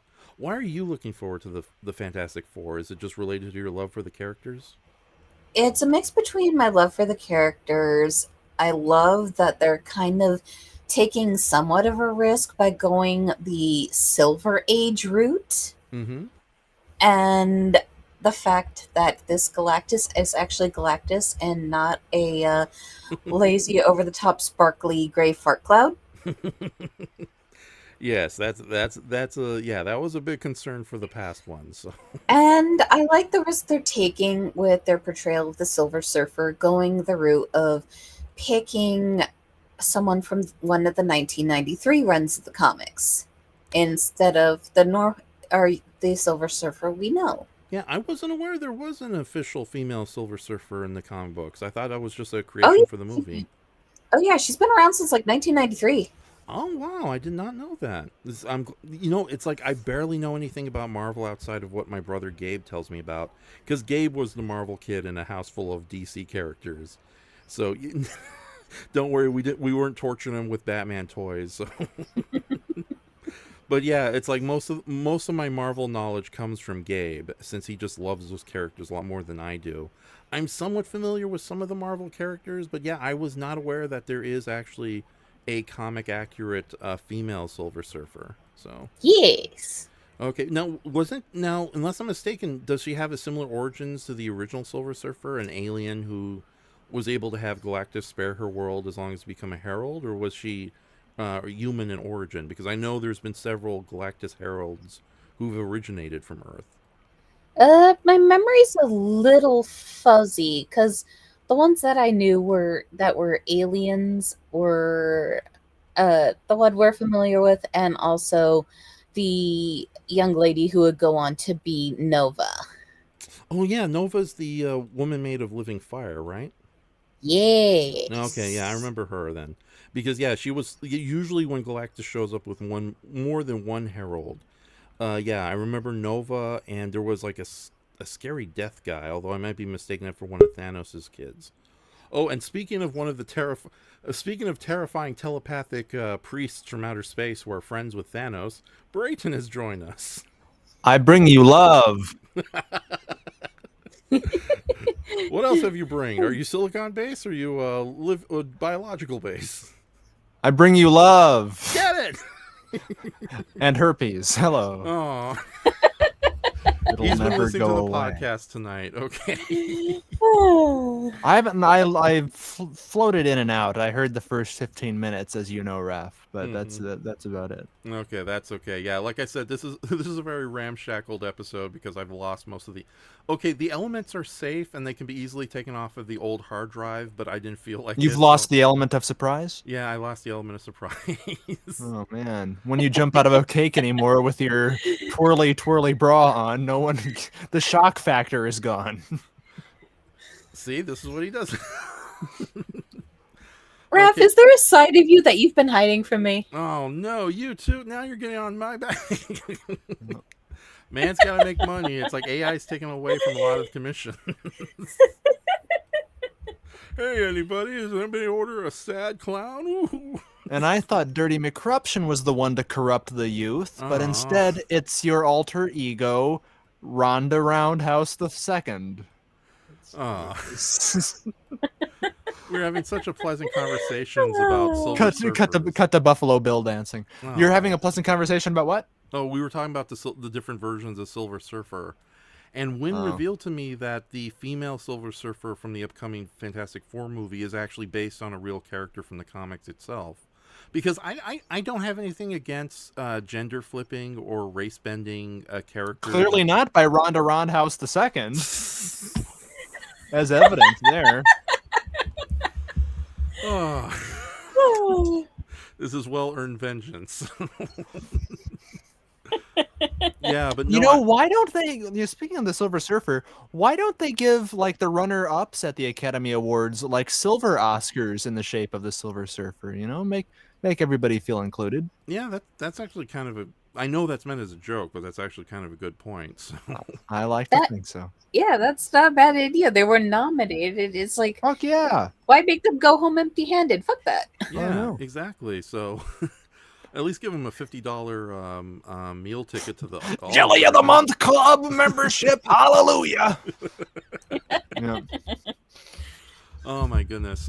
So yeah, no, we were talking like Wynn is more of a Marvel person than I am as a DC person. I know you're not much into the comic book stuff, but we're actually I'm into the comic book stuff, provided they remain comic books at this point. I think the flame's gone out. Just stick to your own medium, and you can do anything you want there. No, yeah, comic books are okay. So one thing I'm going to quickly say, I do think that while my preference is films or even miniseries, I think comic books are a very amazing medium in their own right, especially with what they've been able to, what you can do with the medium, with the text and the visual artwork. But yeah, no, some of the comic book movies have kind of grown stale, and Well, the success of comic book movies has killed the comic book industry, effectively. yeah, that is unfortunately true. So, quick question for you: now that you're here, we're trying to get Mark on board, but you think we're okay with just the two of us? I mean, the three of us. I forget you're here too. What'd you do to Mark? No. He's not checking his messages, so I have to call him directly if we bring Mark aboard. Oh, stop harassing Mark. Okay, that's all I need to hear. I just need to get a second vote there. So, but yeah, so you have no enthusiasm for the Fantastic Four movie or James Gunn's Superman. Oh, hell no. I've seen what you've seen. No. No, again, I've made my point on comic book movies pretty clear. You know, with the Superman thing, I'll believe it when cows fly. They haven't made a good Superman movie in 50 fucking years nearly at this point. Mm-hmm. So, remains to be seen. But no, I'm not a comic book movie fan at all, really, at this point. And my point, again, I think at this point in time, when everybody is kind of catching on to the exhaustion bandwagon with it, it would be a better time than any other for comic books to switch back to their original medium and the fundamental strengths they have as art instead of, you know, the film industry is like in a fucking wasteland at this point. It's time for a big shakeup. I think they should drift in their separate ways, at least for a little while. Yeah, no, actually, so I'm not as cynical about movies as you are. But you do bring up a good point, and this is something that a lot of Doctor Who fans have recently kind of gotten on the bandwagon about. Maybe we should just let these things kind of rest for a little bit, or not bombard us with like more than 2 projects a year. So, but no, as somebody who grew up with DC characters, I'm very excited about I'm a little excited. There's still a lot of hesitance on my end because it is James Gunn. As much as I love a lot of his films and characters, he does have a habit of maybe taking things a little too far as like dark humor goes. So to such a point that it really, like, when you look at some of his past movies, like particularly the Guardians of the Galaxies, on a moral level, it's like these films should not work. So we love our heroes, but they accidentally get a lot of people killed along the way. So and so yeah, I'm a little afraid of what the dark James Gunn humor will affect the upcoming Superman movie. But then again, it's like being a Marvel nerd. No, not being a DC nerd. It's like, oh my god, I recognize that character, and look at that character. So it's I hate to say it, like keys being dangled in front of this little puppy. So. Has James Gunn made a non-superhero franchise thing since Slither? No, because you showed me the movie Surper. I know, but you can even kind of count that because that's commenting on it. Yeah, exactly. So yeah, no, I don't think he's really done anything. I know he's produced some things here and there, but yeah, it's all been either the Guardians of the Galaxies or it's been DC. It's the J.J. Abrams trap. He has only ever directed one original film that wasn't immediately tied into to a sequel, and that was his Steven Spielberg fan film, the Super 8 movie. So it's, yeah, I don't know. Okay, comic books need to go back to comic books. J.J. Abrams can go back to television, and take the shackles off James Gunn. Let him do his weird special effects trauma-centric horror movies, because that's where he came from, right? Yeah, he started out as a trauma director. He did Romeo and Juliet, which I know nothing about other than the fact that there's a talking winky wink in it, if you know what I'm talking about. Oh, great. Yeah. That's part of the Ronda Rousey textbook. Oh, or not man. Ronda Rousey, that's the UFC. No. Ronda Roundhouse, that's your character. Why? Why not? It was so have a little fun, shake things up. It was so innocent and pure before you showed up. Well, okay, we all got to take the punches. All right, so no, we'll see what happens. I just hope he kind of lightens up on the James Gunnisms, like too much death, too many dark jokes, stuff of that nature. So,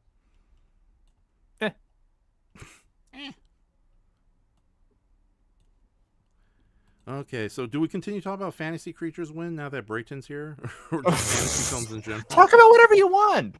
I'm cool with fantasy creatures. I'm cool with whatever. Okay. Either way, I am just down. I am down to talk about anything. We go with the flow, Raph. We were easy people. Yeah, because we got into the whole thing about comic books. So although now thinking about it, when you grew up with Batman the Animated Series, right? Yes. Yes, and Brayton, you know the Batman. You the Batman. Great, yeah, I do. Wrong Batman. No, the same. Where's Ronda Roundhouse? I'm getting tinglings in my bat cave. Yeah, that show did unfortunately get a little horny at times, didn't it? That's not unfortunate. Okay. It was the 60s. They were all on smack. Bat smack. Yeah, the 60s it's the 50s have grown out of their childhood, and it's like, oh, we can do this now? Okay. Yeah. Beach party movies for everybody. So I just think, again, that comic books, they work better in their medium. It comes down to like just fundamental strengths of artwork where you can compress and expand time. You don't have to worry about things feeling naturally cinematic, and you also don't have to justify your wacky fantasy bullshit. And in the same way films do, where you need to spend 50 minutes explaining why there's a giant demon from another dimension or whatever.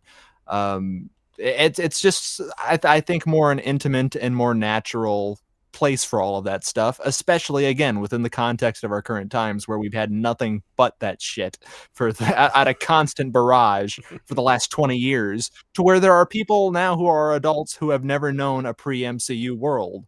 It's creepy and it's unfortunate, because if anything too, what could have come from these movies was a lot of breath being given to just the visual language of movies being much more colorful and everything. And, great things could have come with adapting comic books, but instead, especially now, Marvel movies are just so flat to look at.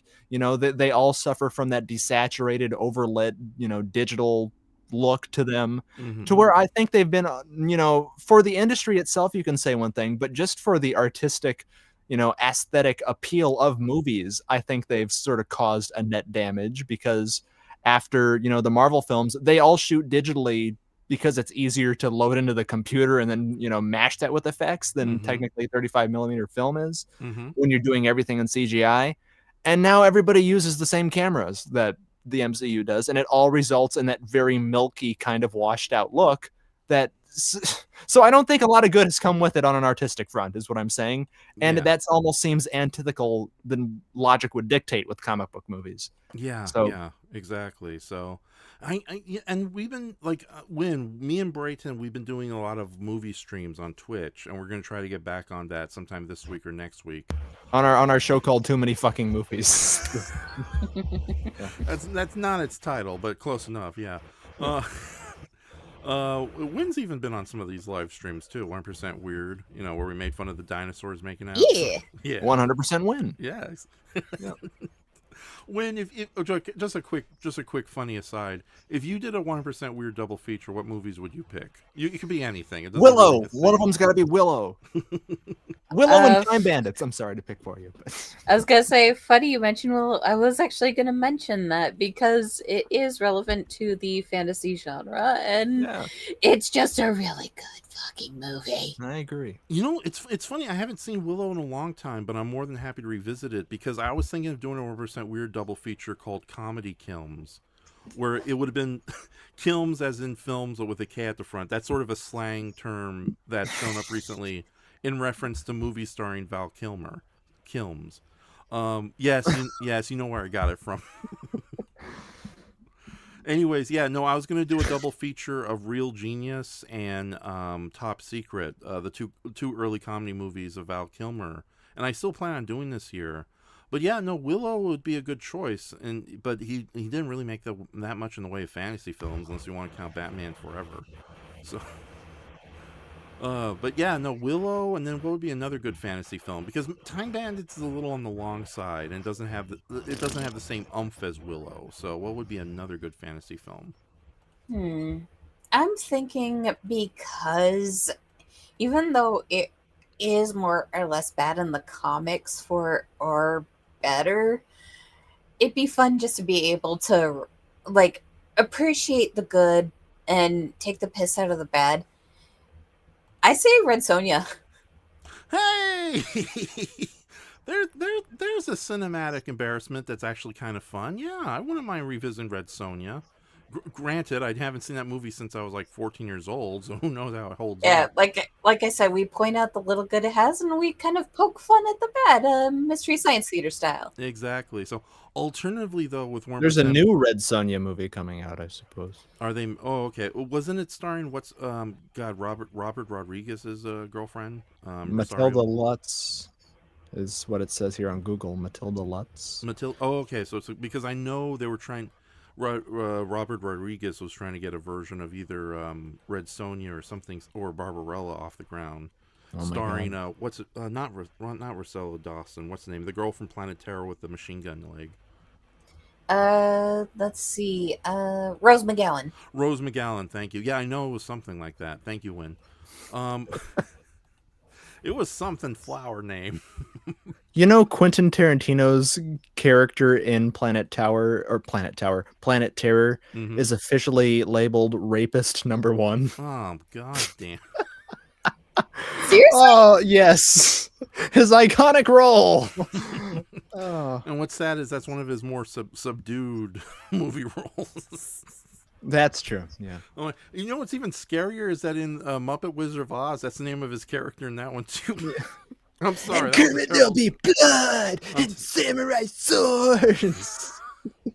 Poor- He wasn't given a script for that, I don't believe. Yeah, so that was really Kermit actually showing his real fear because he's Yeah. not a puppet, right? A Muppet is not Yeah. the same as a puppet. He was just afraid he was going to suck on his toes like Salma Hayek again, and he didn't want that. Oh, to the Dusk Till Dawn. I haven't Yeah. seen that one. Who wouldn't suck on Salma Hayek's toast? And To you're be fair gay. to him, of course, yeah, in a heartbeat. I know. Okay, There you so go. hey, Win, how you doing? I'm good. It's just becoming a little harder to breathe as I laugh my ass off. Salma Hayek, though, win. Yeah, right. Yeah. No. Very pretty woman. I did like her portrayal as Serendipity in Dogma. Yeah. Yeah. No. No, I think it's safe to say Selma Hayek is one of the most beautiful people who ever existed. So, Yeah. yeah. That's All not right. even- Okay. Yeah. I know. Well, we've got that settled. Okay. Yeah. So hold on. How does Win the character look so far? I like her so far. She's coming out really awesome. Awesome. Yeah. So, should I do the double gradients, or you think I should keep it simplistic? It's your call, but I think it looks really good currently. Okay. Awesome. Yeah, I'm almost done with her. I might have to brighten up the pants though. That's a little too dark. So hold on. I'm gonna do that right now. Pants to be brightened. That's an obscure joke. I'm sorry, guys. So yeah, Willow would be a good choice because I was gonna say with 1% Weird, me and Brayton have been considered. Sorry about that. A little bit of a hiccup. Me and Brayton have been considering maybe pairing up a movie with like a short subject and not doing the double features, or if we were to do the double feature, pick a really really short movie. So there's gonna be like a 1 hour fantasy related thing we could pair up with it. So, but I can't think of anything. Probably an episode of the Twilight Zone that has fantasy elements in it, I guess. No. Excalibur. Excalibur is way too long. Excalibur and Conan the Barbarian. God, those are good. Those are kind of okay. Okay, they're okay movies, but yeah, those are movies that you definitely have to watch by themselves because they are long ones. Oh wait a minute, I know what I can do here. Okay, I know what I'm doing with the pants. So, well, that's usually good. Yeah. Okay, I think. Oh yeah, that's what I'll do. Okay. You don't think she's a little too Kim Possible, do you? Ask Win that. It's like I'm okay with the design because it's such a good illustration, but yeah, is because Win says we can do an alternate version where we get rid of the midriff. I like the midriff. No, Which is why I whatever. said you could keep it either way. I love the design regardless. Your artwork is fantastic, Brayton. Yes. Thank you, Win. And- Yeah, and- she's kind of like '90s animated, television show, edgy Win the Rogue. And I don't know. I love it.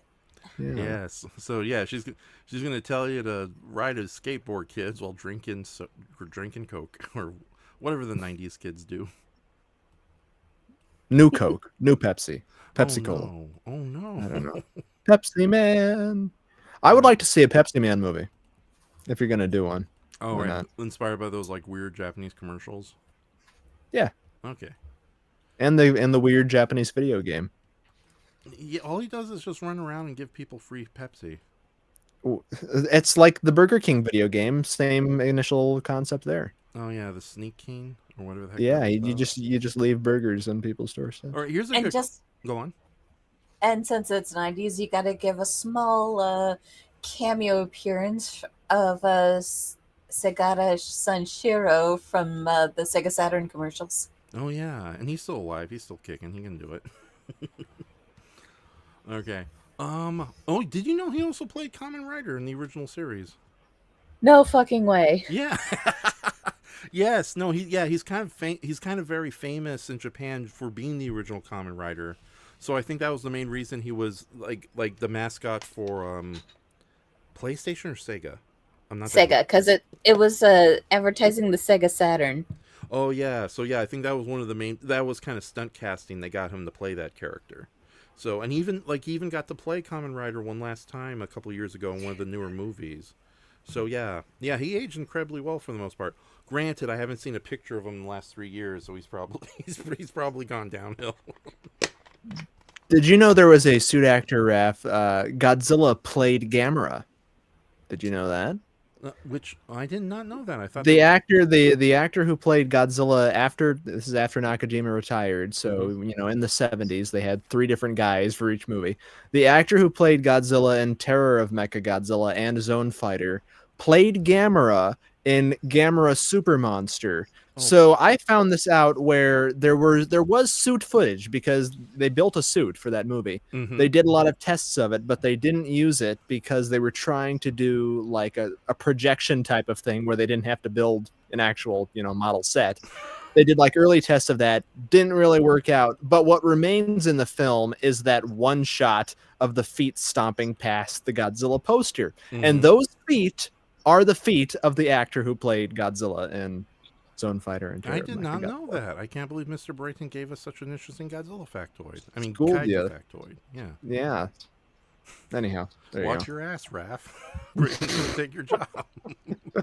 Yeah. I mean, I just picked up a pencil yesterday, and you see how good I'm doing. So. Right. But by the way, should I publicly apologize to you saying that you've been doing artwork for a long time? I just was really annoyed because every time you mention any of my artwork, it's like, well, Brayton just started being an artist yesterday, or I have publicly been sending you images to draw and ink and everything for over 6 years, Mhm. going back to our Rudolph the Red-Nosed Reindeer Grinch one. Oh, yeah. And I've been drawing my entire life, so it just comes off a little, baby's first drawing. We'll put it on the fridge. Look, I'm not mad. It's just an irking Brayton thing. finally made something. Should we put on the fridge? Yeah. And not to toot my own horn, I think some of it's pretty good. So Yeah. I'm just putting that out there. That's all. Yeah, no, this is a very fun take on Win right here too. So, and we've all agreed that we're keeping the Kim Possible midriff. So, Okay. All right, back to fantasy films. Yeah, no, Willow. Yeah, do they still have Willow on Disney Plus, or have them taken it down because it's hard? I would think they would. Okay, The because- movie, I think it should still be up. I know the TV show they took down a while back, which is a shame. Yeah, I didn't get a chance to watch the whole thing. So, was it any good? I didn't get a chance to watch it at all because, Oh. yay, ADHD prioritizing my streaming stuff when I had time outside of work. Yeah, there's too much. There's even with these shorter seasons, there's too much stuff. Oh, to watch. why not Willow and the Dark Crystal? Oh, Yeah. even better. I like that Yeah. combination. Oh my goodness. Yes, Yeah, yes. We'll have to start it early though, so that way we can. Oh, we can do a thing where we can have maybe win for one of the first movie and then the second movie. So, but we'll see what happens. So because Yeah, I can watch both. Like I said, it's kind of summer vacation right now, so I have a cap to midnight. okay, then yeah, I think we will do that sometime in the near future. It's just unfortunately I'm house sitting later this month. So yeah, my time is limited. So this, like I said, this was a very impromptu stream, but it's working out so far. But no, Brayton, good idea. A lot better than some of the double features I keep coming up with. Yeah. It's Killer Crowns from Outer Space, a wonderful movie that everybody loves and adores, followed by Hey everybody, I'm a drunk clown. That guy. yeah. I don't know. Yeah, have you ever seen Killer Clowns from Outer Space win? I have not personally seen it myself, but my nephew and my niece, that were my late sister's kids, loved that movie when they were kids. Oh, awesome. Okay, I think I'm starting to come to the point that I think Killer Clowns from Outer Space may not be the most popular or famous monster clown in cinema, but it is the scary monster clown in all of fiction movie. So yeah, we may have to. If I replay Killer Clowns from Outer Space, it's just gonna be Killer Clowns from Outer Space, nothing else. So. Oh man. Yeah. How many times have you fucking showed that movie? 3 at times. this point? Yeah. Oh. We gotta get one because it's like I was telling Brayton, I got to see Killer Clowns from Outer Space again on the big screen over at Gardena Cinema, which is a local mom and pop theater here in Los Angeles. It's like a very short bus ride away from where I'm living, and that went incredibly well. Well, what? Okay. Do you mean in distance or the bus is short? The bus can only fit 2 people, the driver and me. I wasn't making like a mean-spirited joke with I that. know. I also thought it'd be funny because clowns, they have the short cars. Hey, there it all ties back together. Yeah. Oh my god. But yeah, no, that was a really good day. And they had some musical acts beforehand. There was like 3 different punk bands. Kind of punk bands. There were different flavors, different genres that played throughout the day. So from 4 o'clock to 9 o'clock, no, from 4 to 8, it was musical bands, and then at 8 o'clock it was Killer Clowns from Outer Space itself, the movie. And Gabe joined me for the movie. I had the same experience when I saw Bernie Sanders live for the first time. Oh, he had a bunch of punk bands play, and then he was dancing. Yeah, with the Killer guys in Clowns. radioactive chicken heads, and then he just came out for 15 minutes. And now, ladies and gentlemen, I want to introduce a bunch of weirdos in paper mache chicken masks. This is my friend Cluck Cluck McChuck Chuck. They're good people. I've known them for years. We've battled mad scientists together. That's true. So, I'm sorry to ask you this, Win. Can you do an impression of Bernie Sanders just to see what that would be like? I don't think I can. That's I don't. okay. No, that's I can't pretty go close. that That's deep. pretty close. Okay, that's good enough. Yeah. I'm sorry. That's oh god. Because I remember like I was telling Win, this picture I'm doing of Win the character is for the Glue Raw reading, which is going to be a video coming up in October at the very latest, if not sooner. But yeah, no, I thought it was hilarious that we were like, one part I just loved was when we were doing the improv, when we were just pretending to be a bunch of like corrupt police officers. Like Wynn did her own version of Dream of Corruption, and you did two very different versions of them. You know, you did Billy and you did the other. So I just thought that was kind of a cute little moment between us. It's kind of a public mini freak out. Yeah. In its own way. Yeah. Yeah, at that point we're all getting tired. It's like, okay, voice weirdos. Okay. Hey everybody. Hey, how you doing? And I wasn't on my best equipment at the time because my main PC was down, so my backup laptop, which was on its last leg, was what I was working with during the pandemic, and my microphone was not cooperating with the potato laptop. Oh, But now I have a better laptop and Mm-hmm. a better microphone, obviously. yes, obviously, yeah. So no, I did not. Did you tell Win that we've got the audio done for your guys' Boo commentary? Yes, we did, and thank you, Brayton, for taking a 1 hour and 20-minute awkward mess and making me sound coherent. So You know, yeah, my magic works its wonders sometimes. yeah. When you always sound okay, so no problem there. Yay. Yay. Okay, let's all be excited. Yay. Yay. All right, but yeah, no, that's a video I'm going to work on, and hopefully I'll get that done before my house sitting. If not, that's definitely be an August project coming up soon. So, God, you guys are so talented in the voice acting. It's like I have to work on my voices, and when I catch it, if I don't hold on to it, I lose it, because it's like for a while I had a really good impression of Tim Curry. not Tim. I don't know. I don't know what's up with Tim Curry. So, oh, that's a good question. Speaking of fantasy monsters, to get back on that subject. Tim Curry. Pennywise. Yeah. Okay. What do you guys think of clowns as both fantasy creatures and as villains? Yay or nay? Given they had a pretty dark origin, I can see it. Yes. What is that origin exactly? I'm not familiar. I can't remember right off the top of my head, but I guess there's a lot of various monsters that kind of have that early clown design energy, especially involving the Harlequins. Oh, okay. Yeah, I see what you mean. And also there's like Ponchielli, the like first kind of evil clown in fiction. You know. Yes. Oh, I can't speak Italian. I was trying to fake it. You're good. Okay. You're good. Yeah, but yeah, the clown in all white with the black highlights and the blue face. You know, it's like, I know that because that's basically a clown who murdered somebody out of jealousy. Brayton, you're the opera dude. Is that true? What? Ponchielli was the first evil clown in fiction. From the opera? Well, maybe a famous early clown. Let's not say, because there may be cave paintings. Cave. Oh my god, there's a movie we got to do for Tubi. Caveman Clown. That's still on Tubi? No. Just like one of those horrible like low budget clown movies. Nobody's done a caveman/clown movie. We'll call it Cave But you Clown. said we got to do that for Tubi.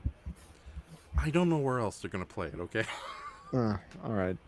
What did you want to do? Amazon Prime? I am scared of certain clowns. It all depends on, their performance of said clown and the appearance and the context. Mm-hmm. If they were a real life murderer, that helps the scare factor. No. But no, I've never had like the fear of all clowns in all shapes and sizes. At times it's more of a pathetic empathy that I have for them. I don't know. Because no one likes them really anymore. It's such like an outdated type of workforce. You know what I mean? Mm-hmm. Yeah, it's like, I don't know. I've seen the rare party clown walk down the street sometimes, and no, don't you dare make a joke about a reflection. You know you're gonna do it. But yeah, no, clowns are kind.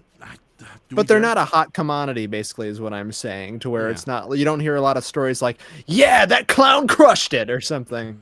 It's though there is like that. There's the only famous anything of that ilk really is that on Facebook I see him all the time. I don't know how popular he is, but there's the sort of chubby mime at SeaWorld named like Tom the Mime or something, who at least is a social media sensation of some sort. No, okay, what does he do? Is he just a mime who's chubby? Yeah, he like interacts with all the people like before the orcas being tortured come out. It like plays with people and takes pictures and just sort of is like a warm-up comedian for the orcas. Same color scheme, I guess it makes sense. Right, and then he jumps in the water with the orcas, but you can't tell. Yes, too. and then the clown makeup mixes with the blood. Yeah. All right, that's another question. Do we even find clowns scary, or is that because I can't really wrap my head around the whole scary clown thing?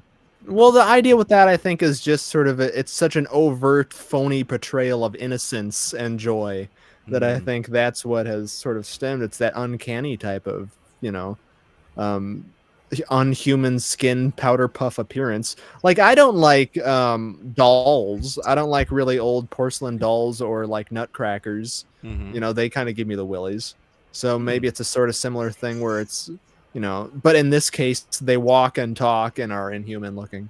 Okay, kind of like benevolence, but insincere benevolence. Yeah, that's what I mean. They're and trying way too hard to be personable. Yeah, and it's funny too because it's like I'm kind of indifferent towards clowns as like overly happy characters. There's been some memorable clowns in fiction, but for the most part, yeah. But then again, I've never really found clowns scary, except maybe a bunch of drunken juggalos. But everyone's afraid. Whoop. Yeah, actually, nobody takes juggalos seriously anymore, don't they? No, they're a thing of the '90s that we left behind in good riddance. Yeah, unfortunately, me and Win are children of the '90s. No, we're children of the '80s. Okay, we're good. I'm a children of the '90s for 12 months. Yes. So, Win, do you find clowns scary or funny? or neither? Honestly, I'm indifferent. Yes. I've never really been spooked by clowns. Yeah, that is true. So even Pennywise isn't that scary, but that could just be the raw charisma of Tim Curry with a gigantic forehead. Hello, Billy. Oh, I will say this though. I do think that. I'm sorry. What? Go on. Were you just stretching your back there? No, I was going to start. I was revving up for a Tim Curry Pennywise impression, and then you continued with your... Okay, all right, yeah, all right. But yeah, it's like it's weird. Why do characters like the Joker work? Is it because he's so far removed from a clown that we can kind of take him seriously when he's not being annoying Jared Leto wackiness? He's just really written well, and that serves. He's the perfect antithesis to Batman in that sense. And that you have a, on the surface, visually very evil-looking character as the hero, and vice versa with the clown. It creates an interesting dynamic, where you have a very colorful, bright, force who's just a murderer and a psychopath. But I don't know. I think that character has just become more of an institution. One, over time, he's consistent. They've never really stopped writing Joker comic books where he appears. So everybody is like, inherently prone to know him and like him and whatever. And it's just it's an interestingly written character. He brings a lot of life to the stories that he's in, and all of his film and television appearances, and yeah, he's also had the benefit of never, until recently, having any, when he has appeared in live action, any really bad actors play him until Leto and that. No, I think it was just really Leto. I don't know what they were. I don't know what the heck they were thinking with that character. I don't know if that was a problem with the writing. I'm not a fan of the Joaquin Phoenix Joker though either, and I love Joaquin as an actor. I just don't find that compelling. Yeah, and I'm kind of a little picky about my Jokers. Like, I think Mark Hamill obviously is the best, and we have somebody in the chat. It's S. Jared Leto. Yes. Oh yeah, Jerry Leto. He says he's mailing us dead rats. Oh man. Oh god. Yay. I got a package. Okay, everybody, you want to open the packages at once? It's gonna be Ronda Roundhouse fun balloons. I don't want it. Damn it! I hate this new character you've created. All right. He says. All right. S45 says somewhere in heaven they are waiting. Escape will make me God. Oh, okay. Arise and goodbye. If you're attending G-Fest this weekend, have fun. I'm not attending that con as I have a local tech convention event and toy show that weekend I'm attending. Okay, well, hello to you too, S45. That was a lot of information right there. Yes. Okay, that was probably some reference to... Oh, that was probably a reference to the Stephen King book or something with it. Okay, so...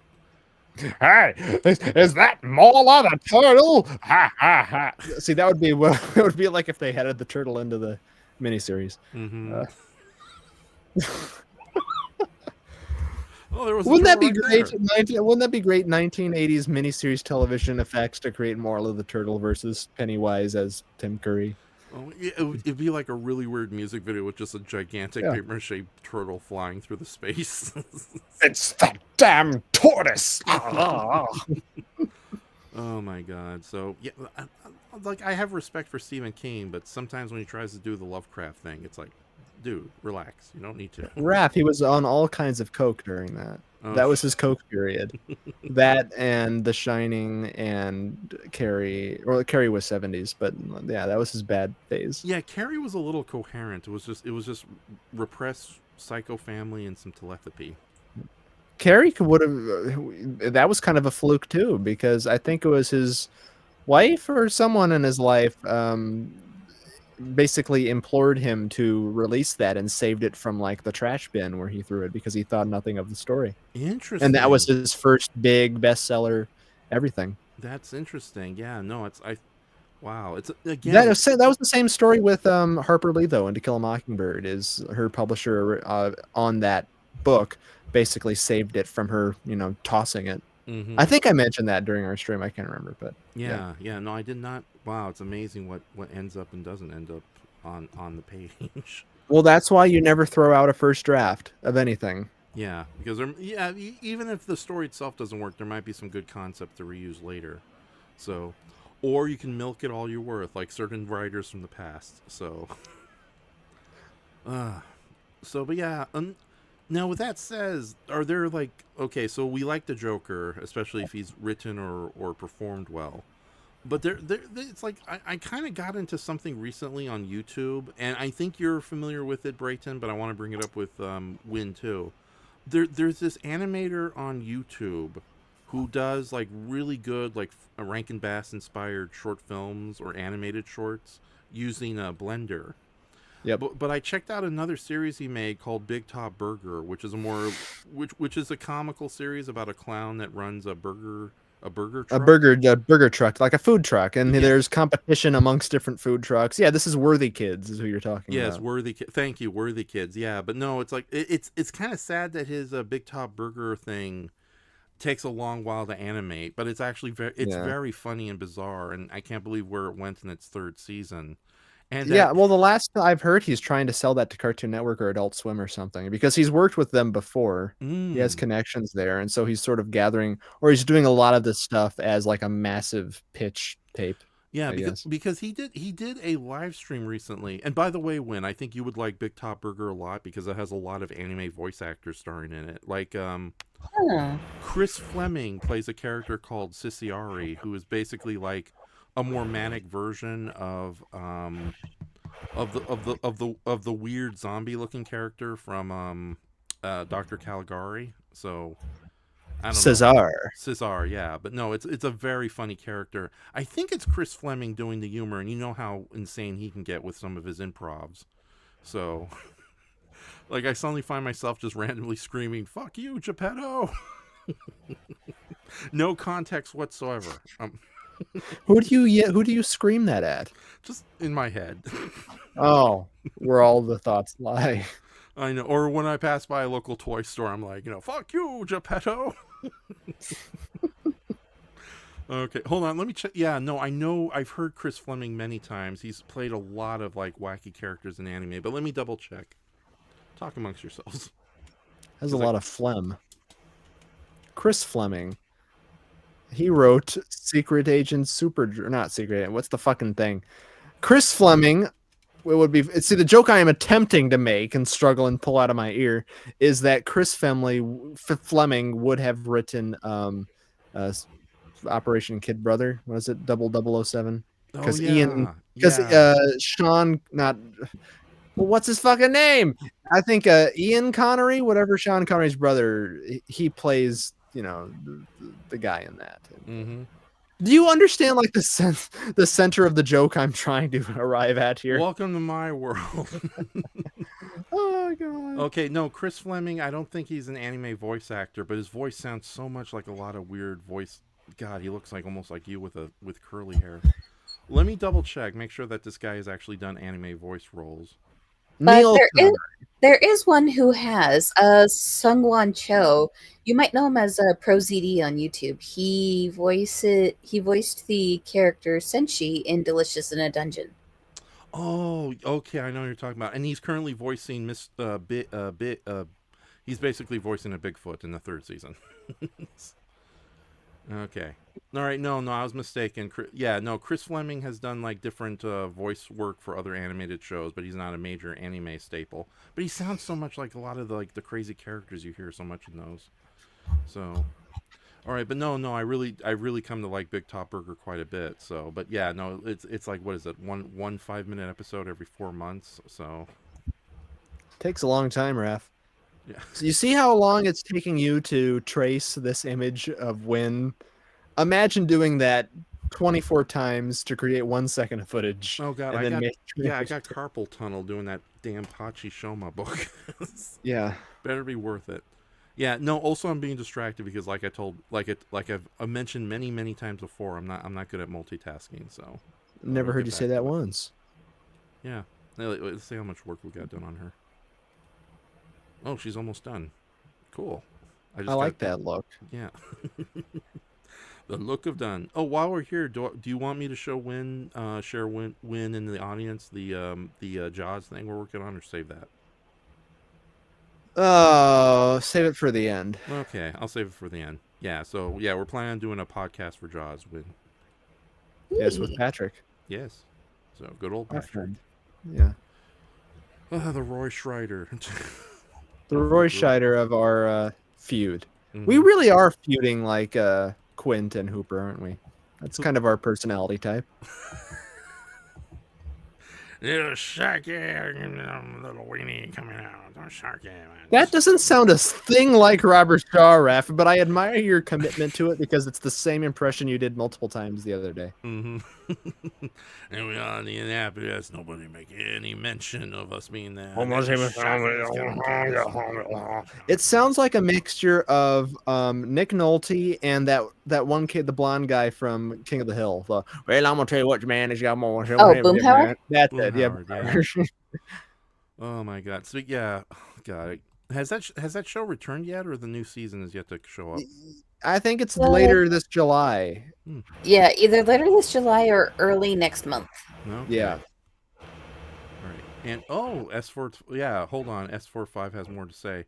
It's okay. So S45 says it's a reference to Bungie's Marathon trilogy games, the precursor to the Halo games, about an AI giving fed up with opening and closing doors for 300 years, breaks free and escapes to the universe's end. I related heavily with the rampant Al Duradal recently. Anywho, I have to work in the morning. See you, Starside. Hush, casket and a steel once more. The screaming Grail is somewhere beyond the heather of the otherworldly Cthulian mastermind. Did that just happen? Some of that I made up. Some of it is from S45 too. Okay. We haven't talked to him in ages, so he's probably scared. He's become one with the Martians. Indeed.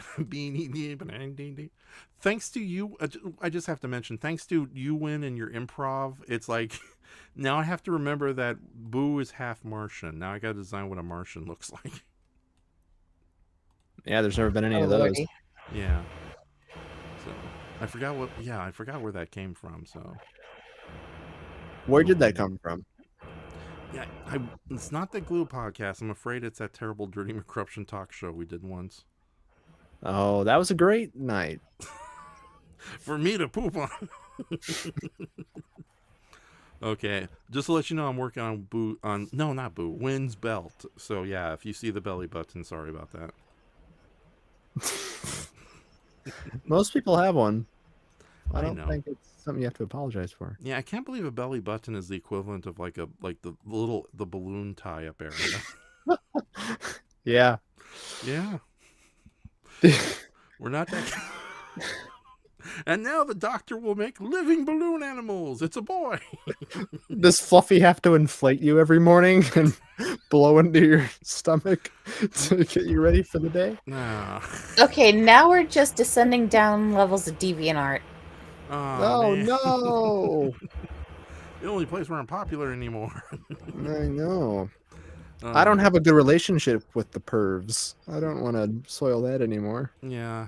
I don't know. Like I told Brayton, I think I'm going to get away from a lot of the naughtier artwork and just repurpose those characters as just comedy characters. You're going to have a mad village at your window, Raph. They love them, Yeah. and they will let you know it. I guess. Yeah, I was surprised how many. Yeah, I'm not going to say it. So. You know what I mean. I know what you mean. Don't say anything too mean. Wynn is very excited about voicing Miss Blue as a comical recurring villain. So, As a comic foil, that's fine. yeah. As a serious character, otherwise, no. Yeah, as a sultry seductress, I don't know if she works. I think Miss Blue as like a Madeline Kahn type of, comic character works. Mm-hmm. Yeah, no, it's like, what was that one musical you showed me? Victor Victoria, like the femme fatale in that movie. I thought was really good. Oh, sure. Yeah, she would be great. Yeah, exactly. So, and she was played by the femme fatale from Clue. God, what's the name of that Yes. actress? Oh, frick! I forget. You're asking me offhand. I don't remember. Okay, hold on. I got the internet here. We all got the internet. I'll just write up Clue. Hold on. Sorry about that. I'm gonna multitask again. Leslie Ann Warren. That's it. Thank you. Yeah, I knew. I remembered it was a 3-word name. I couldn't remember. Right. Yeah, it's a good name too. Why the hell do I keep forgetting it? So, wasn't she? Well, how you doing? Are you holding up, Win? Do you want to go to bed? Oh, no, not yet. I just got a little too comfy because my bed is kind of currently my workstation on top of a pseudo desk. Mm-hmm. Oh yeah. That. I was gonna say numb bun, but I better not say it. So. No, beds are. My bed is my footstool whenever I'm talking to you. It's right next to my computer. I will eventually have space for a desk. Okay, cool. So. Raph, are you on your bed? No, but it's funny you should mention that. I have an unofficial ottoman underneath the desk, so I can actually stretch out my legs if I get really tired sometimes. Uh-oh. Yeah. So although sometimes the cat sleeps there, so I gotta kind of vacuum it off. Fluffy, where are you? Oh, she's gonna hate me when I go house sitting. So, so you have cats, Win. Do your cats get annoyed when you leave for a long amount of time, or you think the cats are just indifferent? It depends. They're normally indifferent. Back when I lived in California and it was Navi, he was not too happy. Well, I had my oldest, my late sister at the time, watch him when I would go to Anime Expo. Mm-hmm. I came back. He got so mad. He revenge peed on my sofa. That was not easy to get out. Oh my. Yeah, cat piss is the worst. So, I'm almost tempted to tell you this. Can that be the episode title? Revenge cat pee? Yeah, or cat piss is the worst. Whichever, one of those, Raph. Come on. Yeah, I'm tempted to say yes because right now the working title is just something magic. Yeah. Well, what about cat piss is magical? That's dumb. If that works for you. Oh god, that sounds like something to advertise another product from Goop. Ugh. Hello, I'm Gwyneth Paltrow. I got all sorts of magic bones in a bag. I'm telling you, this candle will do wonders. It's a smell of dirty gym socks with a mix of cat pee. It's supposed to line up your chakras fantastically. Oh god, I wouldn't be surprised if that was actually a thing. That's sort of the win. Great impression of Gwyneth Paltrow. Thank you. That was an accident, mind you. Yeah. So, oh my god. Yeah. But also, just to let you know, there's an in joke. There's there's this not very good killer animal movie from the '80s called Shakma about a baboon loose in a lab. But it has like one of the best trailers ever. So because it's just I can thank Red Letter Media for bringing Shakma to the world because yeah, but no, the trailer is amazing because it's like the narrator's like, Brayton. No, Shakma, shocking audiences everywhere. He's doing the Cell job of the century. Exactly, and then it just cuts to like all the different actors who are in the movie like, screaming in terror while there's like this little baboon popping up and Shakma. Shakma's coming. No, you have to play that. I can play it right now. Actually, it's a trailer. We shouldn't get in trouble. Okay, let me go find it. Just play the ending. Yeah, no, it's a short. If the trailer's less than 2 minutes, we'll share it with Win. I want to get her reaction to it because it's one of those trailers that's better than the damn movie. So there's a lot of those. Yeah, Shakma. I am morbidly curious, and at the same time, I wonder if I will regret this. Shaka Khan, shock me, Shakma, Shaka Khan. Okay, there is. Okay, I gotta make sure. There are like versions that are very short, so. Oh, here we go. Oh, wait, no, that's on okay, yeah, no, can't do that. All right, hold on. I'll figure it out. Don't wait on me. Okay, the quality's a little iffy on this, but I think we can do this. Wait, hold on. Let me just. Started as a study. Oh man. Okay, hold on. Technical difficulties, folks. Yeah, welcome to the Raft Show. Oh no, I don't know what I'm doing. Oh, Margie. We have that theme song for technical difficulties, Raph. I know. Oh god, I don't have it on tap, unfortunately. Oh, darn. Oh, I do. All right, fine. Brayton, we'll probably share it at the end. Thank you, Brayton. We got Win here. Might as well end it. Okay, let me just double check. I can't believe there's not an HD version of the Shakma trailer. Okay, then we'll just go with this crappy version and see what happens. All right, I'm going to switch to just Hootie the Night Owl by himself. Let me go ahead and save Win here since she's so close to completion. The artwork. Thank you.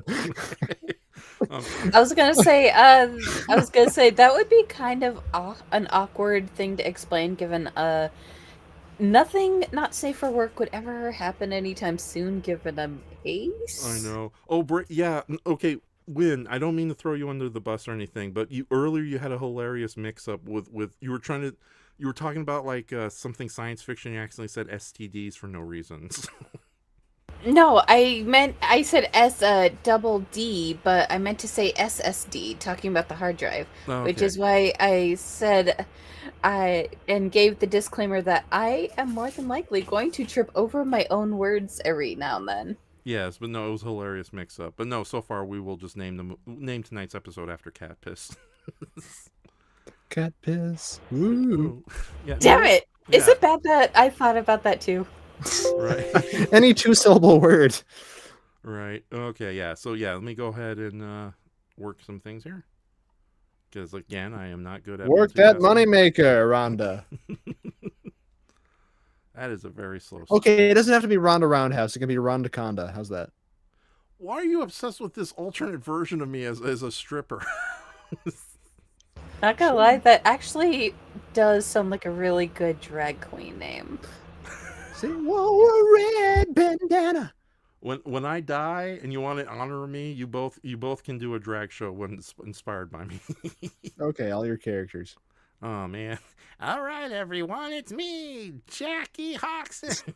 No, you're gonna die like the ending of Big Fish, Raph. When we're gonna carry you through the forest, and all of your glue characters will be there to greet you at the lake. No. Oh yeah, that's such a sad. No. I'm gonna cry now. That movie was an emotional Farewell gut and punch. adieu! And then we dip you in the water, and you turn into a giant fish and float away. Oh my goodness. All right, so yeah, so you've seen Big Fish, haven't you, Win? A while back, I remember I had Ewan McGregor, Yeah. and it was a big emotional gut punch, and it starred this guy who in real life was like nearly 10 feet tall. Yeah. Yes, the giant. Yeah, that's what Tim Burton's like. That was, I think, the financial failure of Big Fish is sort of partly to blame for the gray slump period that Tim Burton was in the mid to late 2000s. Oh yeah, when his movies got a little more cynical and darker.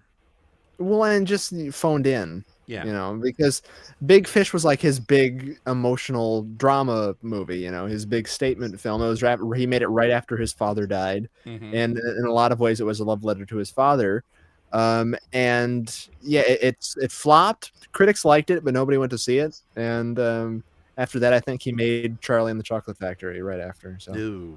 Yeah, that's one thing that bothers me. There's so many good movies out there with potential and original, but fucking Hollywood seems to sabotage their marketing in exchange for hyping up existing franchises. Yep. Yeah. Revenge of the Cat Piss. How about that as a title for tonight's episode? All right. Well, placeholder again. Okay. All right. So we're gonna play so we're gonna take a chance and play the Shakma, the Shakma trailer. Okay, you ready, Win? You want to see this trailer? All right, let's get this over with. Okay, there's a little bit of monkey brain surgery, but then after that, it's smooth sailing. So It's not real. It's not a real monkey brain. Yeah. Are you okay with that? Are you okay with a little bit of gore? I've seen my fair share of body horror. I saw the movie Hostel. Oh, then you're okay. You're okay. Yeah. All right. So 3, 2, 1. Let's go.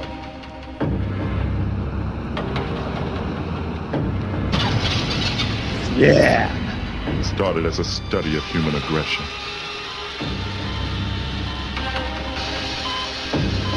It led to experiments on primates. Dr. Pimple Popper has gone too far. Oh. But something went wrong. Okay, now it's awesome. Fluffy, no! I didn't realize that Okay, we get it. Let the poor guy up! Cut! This is definitely peak 1970s B-film.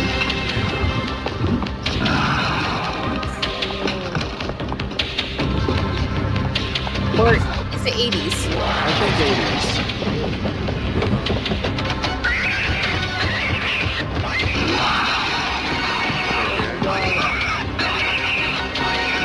Jesus. He never lets up, this movie. Starring Christopher Atkins, two-time recipient of the National Association of Theater Owners Star of the Year Award. First for Blue Lagoon, now for Shakma. Also starring Amanda Wyss of Silverado and Nightmare on Elm Street. Ari Myers from TV's Kate and Alley, featuring Roddy McDowell as Professor Sorensen. Holy shit, Dr. And Seuss? Shakma, shocking audiences everywhere. Shakma!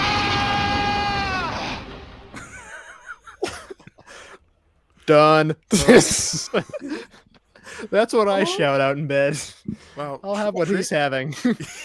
trailers are awkward. That's wild. And I thought Cannibal Apocalypse was a crazy B movie. Yeah.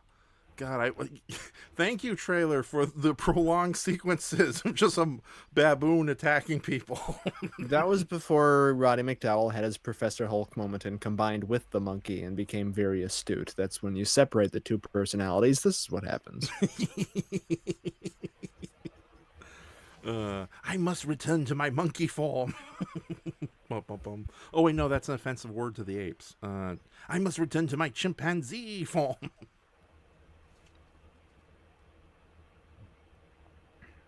Comedy gold, come on. Did you ever see any of those new Apes movies? No, I've only seen the first one with oh darn it, the where they Franco. Yeah, and the big battle on the Golden Gate Bridge. Right. Tom Felton's in that movie. Yeah, he's no, the guy who tells him to get his stinking hands off him. Yeah, no, I haven't seen the other ones either. Although I heard the last one that came out last year or the year before was actually really good. So, have you? No, I only saw the second one, so I didn't even see the first one. Mm-hmm. That was the one where it's kind of post-apocalyptic virus or whatever. Where I think Woody Harrelson's in that. No, from what the one where the apes are talking and it's like the chimpanzee and the There's the bad one, Coda. No. It's God, I don't know what's going on. No, I'm sure that the one that I saw was the second one, and there was a bad chimpanzee named Coda, or something, and it was fighting the good chimpanzee Caesar, and that was a big element of it. And I think Woody Harrelson was there, maybe not. Someone was there. Woody Harrelson was in the second one, and then there was a third one, but no, I'm talking about the one that came after the third one. Okay, well, I'm talking about the one that I saw. Okay. You bastards. What is this? Why are we watching something else? No. No! Win, have you ever seen the Green Slime trailer? No, let's not make it this. I haven't even heard of this movie. Nice. Just let me have this, Brayton, then we'll stop with the trailers. So, all right, let me just go ahead and set this one up. So make sure. Okay. Yeah, no, I just gotta get this ready. But yeah, Win, what do you thought of Shockma? Like I said, it's kind of wild. It gave me that same energy as B-movie trailers like Cannibal Apocalypse. Yeah. And I saw that movie and it's like, holy shit. Mm-hmm. The filmmakers made some really fucked up shit in the B genre. Yeah, tell me about it. God. Like I don't want to be mean to the Italians because infamously I've been mean to the Italians in the past. Oh, get it? Okay. Look, you're not being mean to the Italians. A lot of their B movies just happen to be really, really bad. Yeah. Tell me about it. I grew up with a lot of their weird Mad Max ripoffs playing late at night on like ABC, our local affiliates. Like Endgame. It's like, does anyone know that movie? No, cool. That's great. Okay, but no, just before. Yeah, no, I'm just gonna play this just for the hell of it since we didn't get any problem with Shockma. Hold on. Again, multitasking is not my strong suit. All right, there we go. So when I grew up, everyone else had long time ago in a galaxy far, far away. Raph has an autographed copy of the Bible. Yeah. Methuselah was not a very nice person at the bookstore. Let down. Yeah. No. I grew up when everyone else was watching Disney. I grew up with like Ted Turner's own networks, like Turner Classic Movies, TNT, TBS, and they would always play all sorts of weird B movies and monster movies. That's how I kind of got into the whole Godzilla franchise, so to speak. Kind of a bit, sort of a little bit. Oh yeah, I remember. That's how I discovered Ultraman. Nice, yes, and Ultra 7 too. So. Turn her on or turn her off. I'm Ted Turner. Yahoo! Come on, Betsy. Whatever the name of Teddy Jr. That's the name of my buffalo. So, but no. One movie they would air almost once a month on TNT would be The Green Slime. And it would either be a part of Monster Vision or they play in the middle of the afternoon with like Stars in the Morning. I think that was the name of one of their movie shows. But yeah, this is a personal favorite of mine, but I just gotta get your opinion on this trailer. Why don't you give the Japanese the same crap you give the Italians? They produce a bunch of shit. No, I do give the Japanese a lot of crap. Like, there's a lot of movies from the 70s that just suck. You know, like Lady Snowblood 2, the 2000s live-action Gatchaman movie. It's like, yeah, something cool happens in the first 2 minutes, and the rest of the movie is just characters talking inside a room. So, Who wants that? exactly. But anyways, this is the trailer for The Green Slime. It's a 1960s Japanese-American production. Basically, a bunch of little green slime monsters. Raph, you're telling her all the best parts already before she sees the trailer. Okay, then I'll just play it. Yeah, but no, I'm just letting you know ahead of time. If glue really gets off the ground, I want to do a whole Halloween special just spoofing this movie.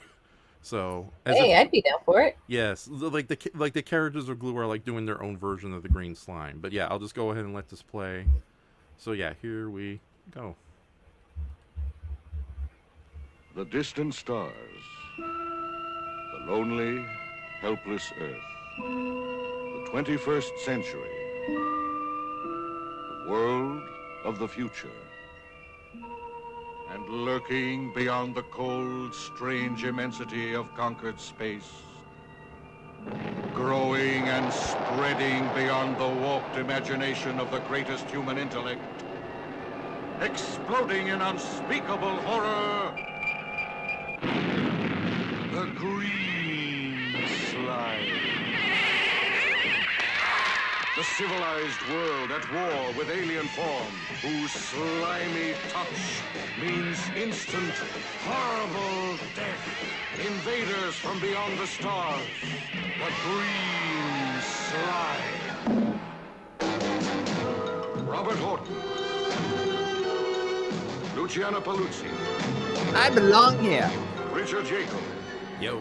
You make too many mistakes. You're not right for command. This is my command, and I'll manage it. Two men struggle for survival in the infected remains of a diseased universe.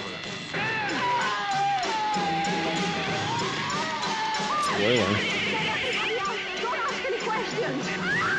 One woman searches for a last chance to save the human race from the desperate hunger of the green slime.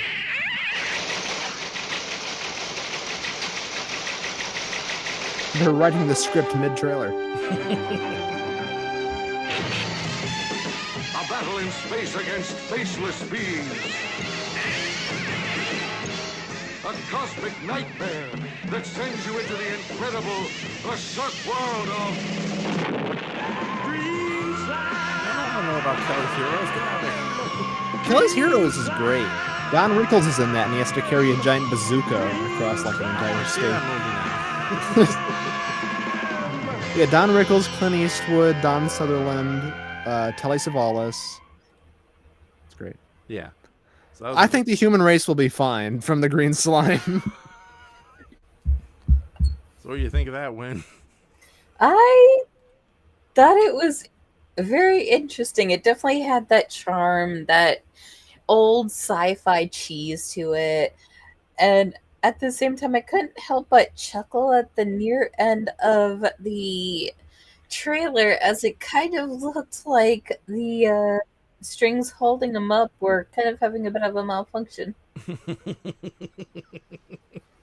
Yeah, I like the green slime as monsters, but yeah, it's hilarious how you can tell they're struggling inside those costumes. Were they little people or were they children? No, there were okay. So it was mostly children dressed up as a green slime, but there were a couple of adult monster actors inside those costumes too. But for the smaller green slimes, it was children. God, that ain't right. Yeah. And I will give them respect. It looks like so far their lady lead isn't doing the trope of running down the hallway in heels and potentially busting one or two ankles. Well, Brayton, you and I have seen the movie. What you can say? No. Oh, about Richard Jekyll, the lady lead? Yeah. Yeah, no offense. Yeah, Richard Jackal, the guy with the really bright blue eyes and orange skin. Yeah, he's an odd fellow. So. What a grisly situation this is. Yeah, exactly. It's my space station. It's basically a dick measuring contest in space with a bunch of midgets running around waving tentacles. That's all it is. And then Children. I'd like to believe. And then there's that Buzz Lightyear laser gun fight on the outside of the ship. Mm-hmm. Yeah, no, it's a movie I would definitely like to kind of poke fun at in one way or another. Shay has joined us a while ago. What the heck? I didn't even get a notification that this was happening. Oh, he's talking normal. Okay. And I'm not very. Oh, he's not coming in saying, "I am God visited upon from the cyber realm of Hudor." Whatever S452 is. Yes. So, yeah, thank you, Shay, for not bringing any wacky references that we don't understand. So, anyways, the green slime. Yeah, that's going to be an interesting movie watch. Because Brayton saw it once, but maybe a second time with friends. Oh, yeah, maybe a second time will make it better. Right, so. Okay, so, yeah, let's see what else Shay has to say. Not a very good killer animal movie from the 80s. I have a feeling that there's a lot of those. And he says, way to go, Brayton. You're making Win cry. Okay. Oh, this is what happens when I don't look at the comment section when we do this. Reminds me of playing Operation when I was a kid. Speaking of. Yeah. What's up, Brayton? What did I do wrong? I remember that idea I had about comments that you didn't read. Do you have them on tap? I can do it another night. Okay. Well, I'll definitely give some context on what silliness you want to do for winning the others. No, they're just like there's some really good comments that Raph neglects from time to time. And one night in particular was on the New Year's special a couple of years ago, and YouTube has a wonderful chat replay feature, and I was revisiting it because I was feeling nostalgic, and I was really clever that night, unlike most nights. And Raph didn't read a single one of me or Laura's comments all night long. It slighted, to say the least, is how I felt. Well, hold on. Nothing much more to say to that. Yeah. Okay. Hold on. I gotta alter Wynn's colors here. Why isn't this working? I just leave her like that. She looks great. Oh, wait a minute. I know what I'm doing wrong. Okay, wait. Oh, I know what I'm doing wrong. Okay, hold on. No, she looks great, but I want to give a little bit of a purplish tinge so the colors pop a little more. Oh, yeah, I keep screwing up. Yeah, hold on. This is a trick that my friend Rosie in Mexico taught me. But I gotta finish the picture. She's cool. She's hip. And then you're both is like, who's Rosie? You never told us about Rosie. I thought you were our friends. Sorry about that. My friend Rosie in Mexico is such a wonderfully vague statement. Be right back. Okay. All right. So what happens? Oh, yeah. I like that. Win the red. So, yeah. No. Win the rouge. Hey, how about that? Yeah. It's spelled basically the same way as rogue. Mm-hmm. Yeah. No. Rouge is red.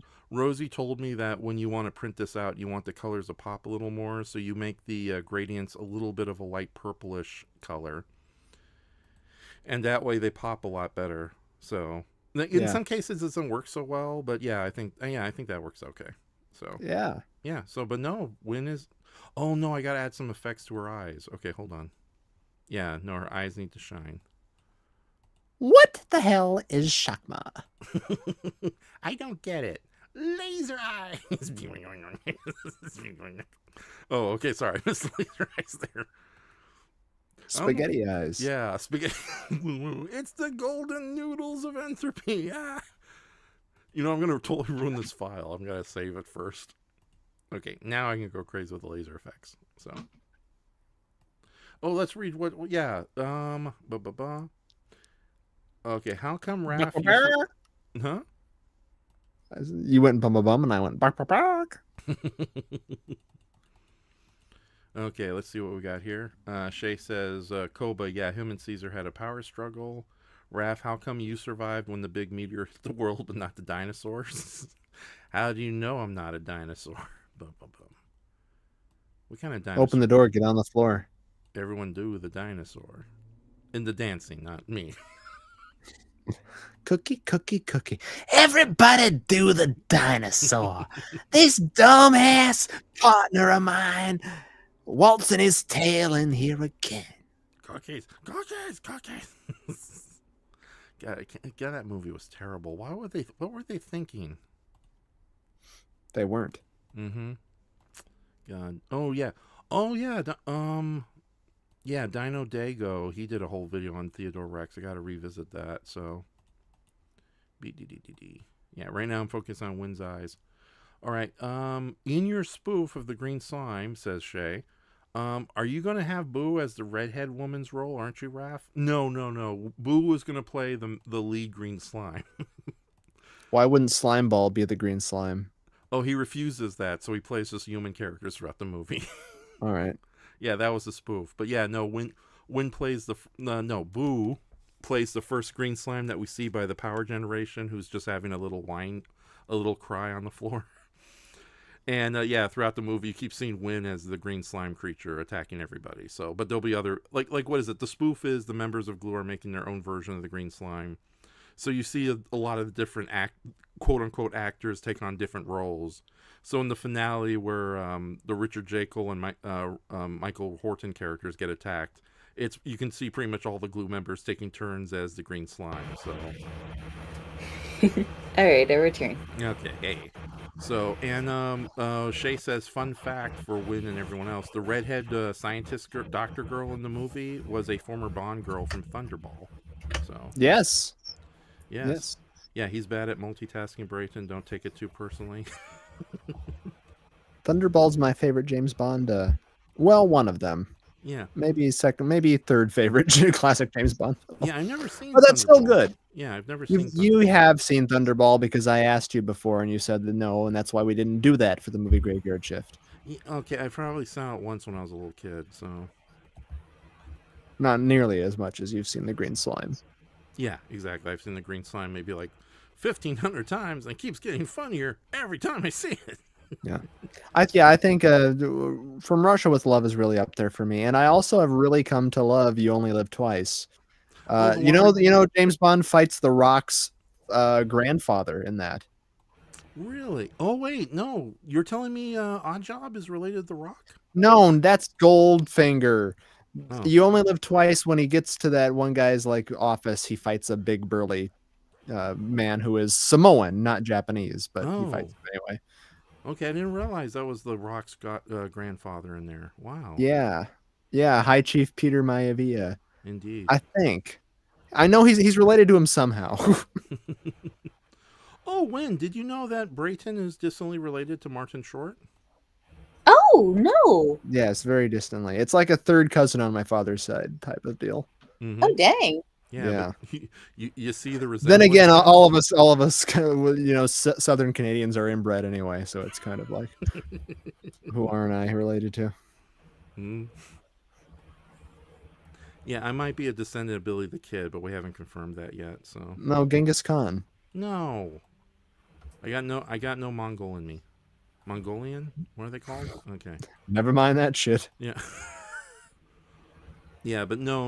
One of the New Mexico towns that Billy the Kid used to visit it a lot, especially when he was hiding from the law, was one of the towns that a lot of my family on my mom's side came from. And of course, Billy the Kid, you know, danced a lot. We'll just say that with the Hispanic ladies. So yeah, there's a good chance that I'm me and my brothers and me and my brothers are descendants of Billy the Kid.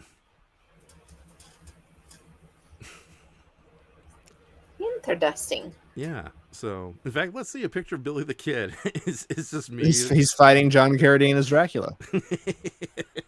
Oh no! It's dubbed by me. Oh no! It's Dracula. He's coming for me. Okay. Yep.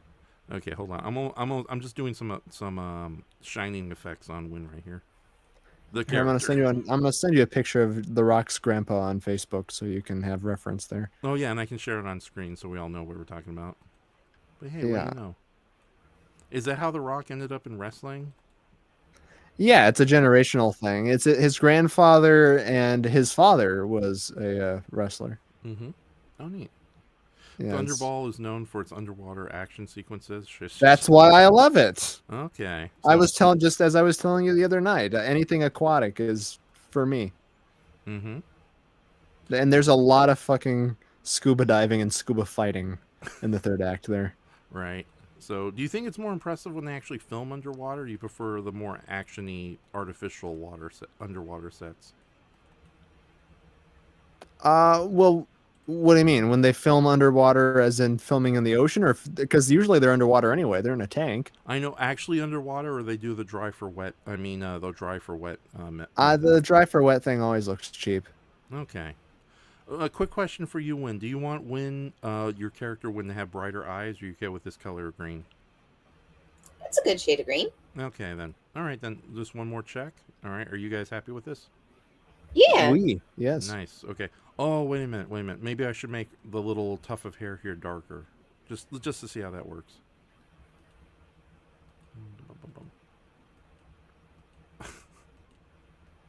Oh, the pressure. And then I gotta do the Crimson Weirdo and Con O'Brien's it looking confused. So, right here we go. Walking down the street, get the funniest looks from everyone we meet. Hey, we're the monkeys. You know we like to monkey around. Yeah, we'll put it back. There we go. Yeah, it's such a bright character design. It should not have like something dark like that.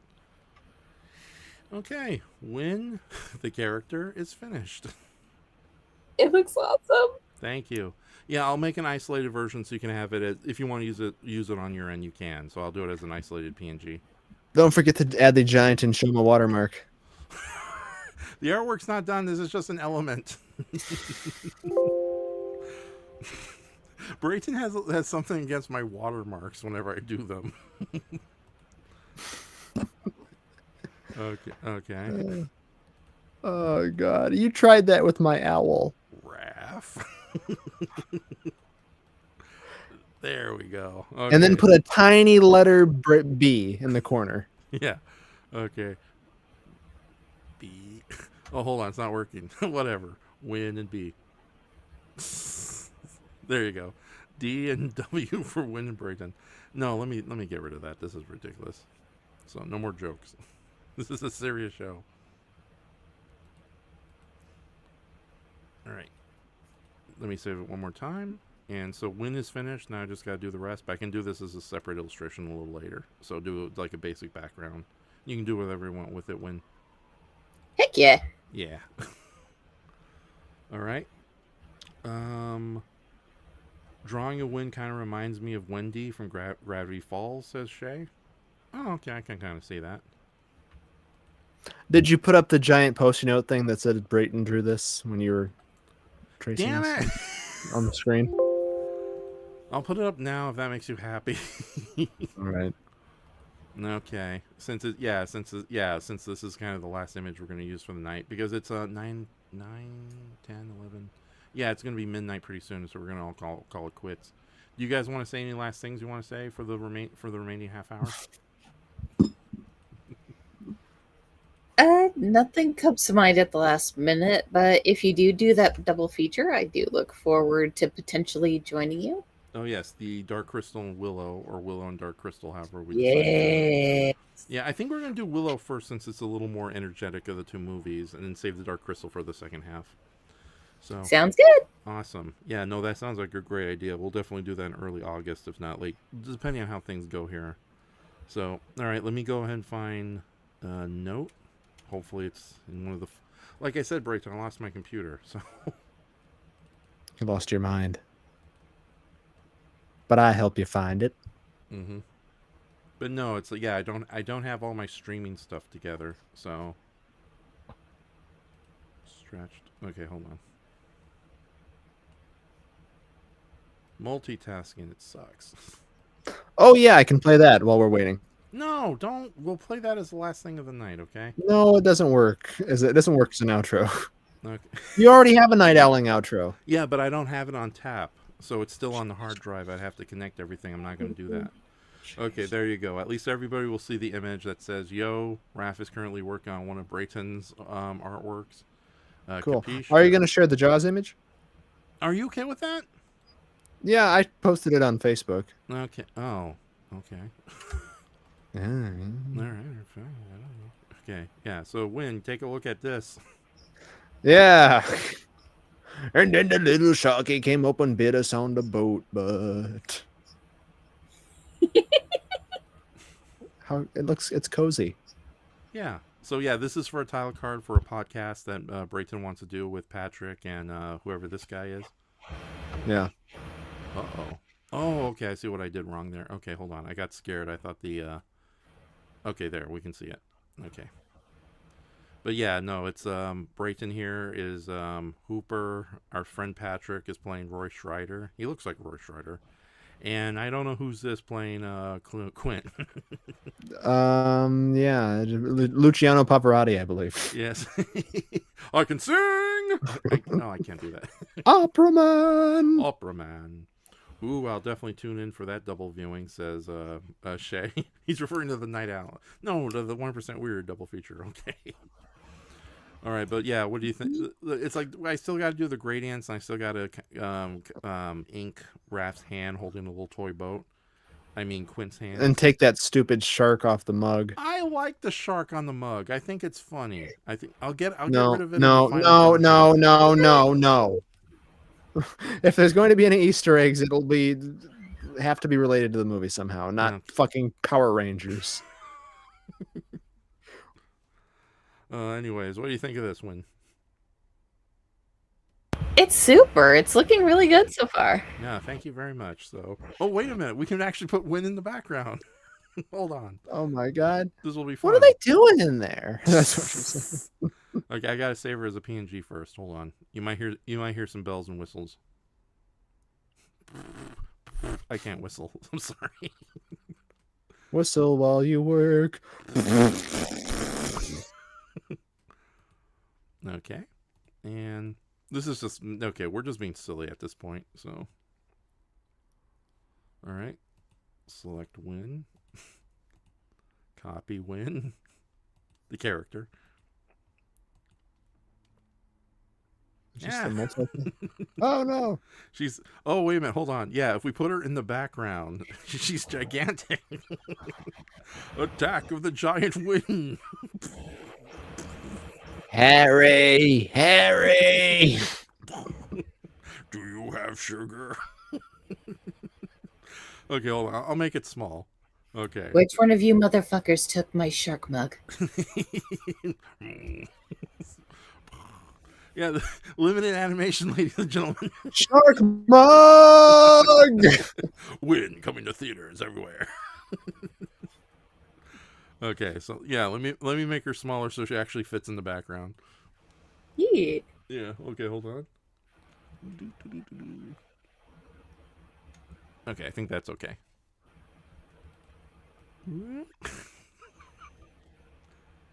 Hello. All right, there you go. A preview of wonderful things to go. Oh my God, Brayton, I'm so sorry. I just realized we can put any character back here. Yeah, that's the joy of it. I know. Okay, let me see who else I got on tap. Let's just be stupid. Okay, enough. Now I'm just getting weird and silly. This is what happens when I drink Pepsi late at night. Okay. Oh, hold on. Speaking of weird and silly.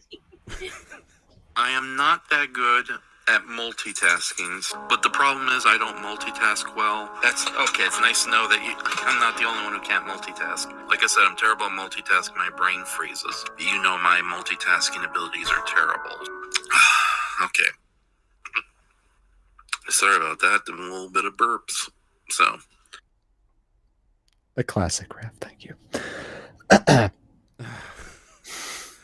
Okay. Shay asks, is Win supposed to be a fair Spanish lady, Raph / Quint? It is a fair Spanish lady, not a bow-legged woman.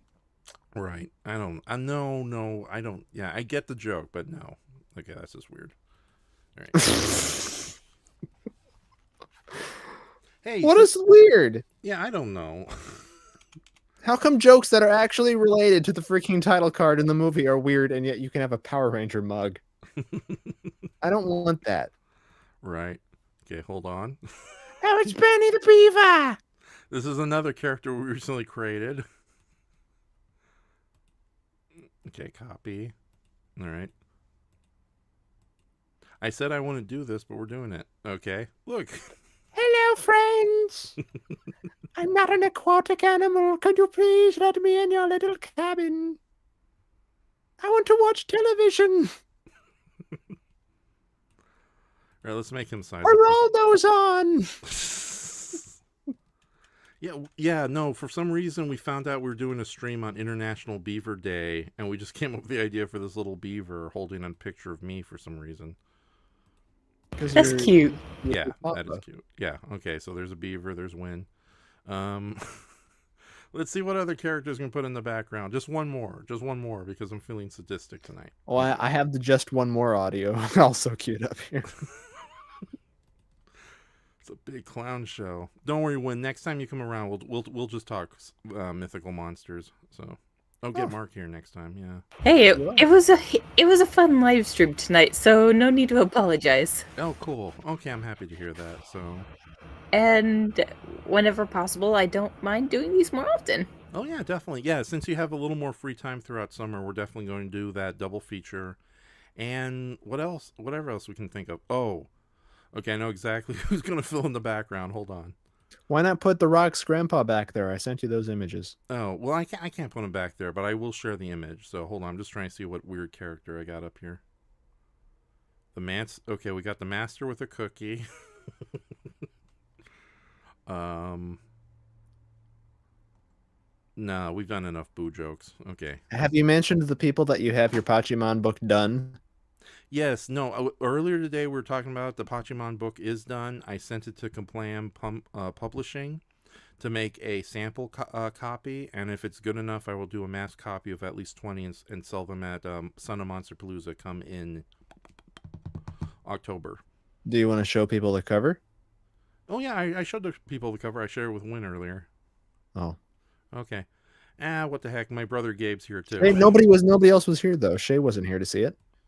Okay, yeah. All right. You're going to be very disappointed, though. Hold on.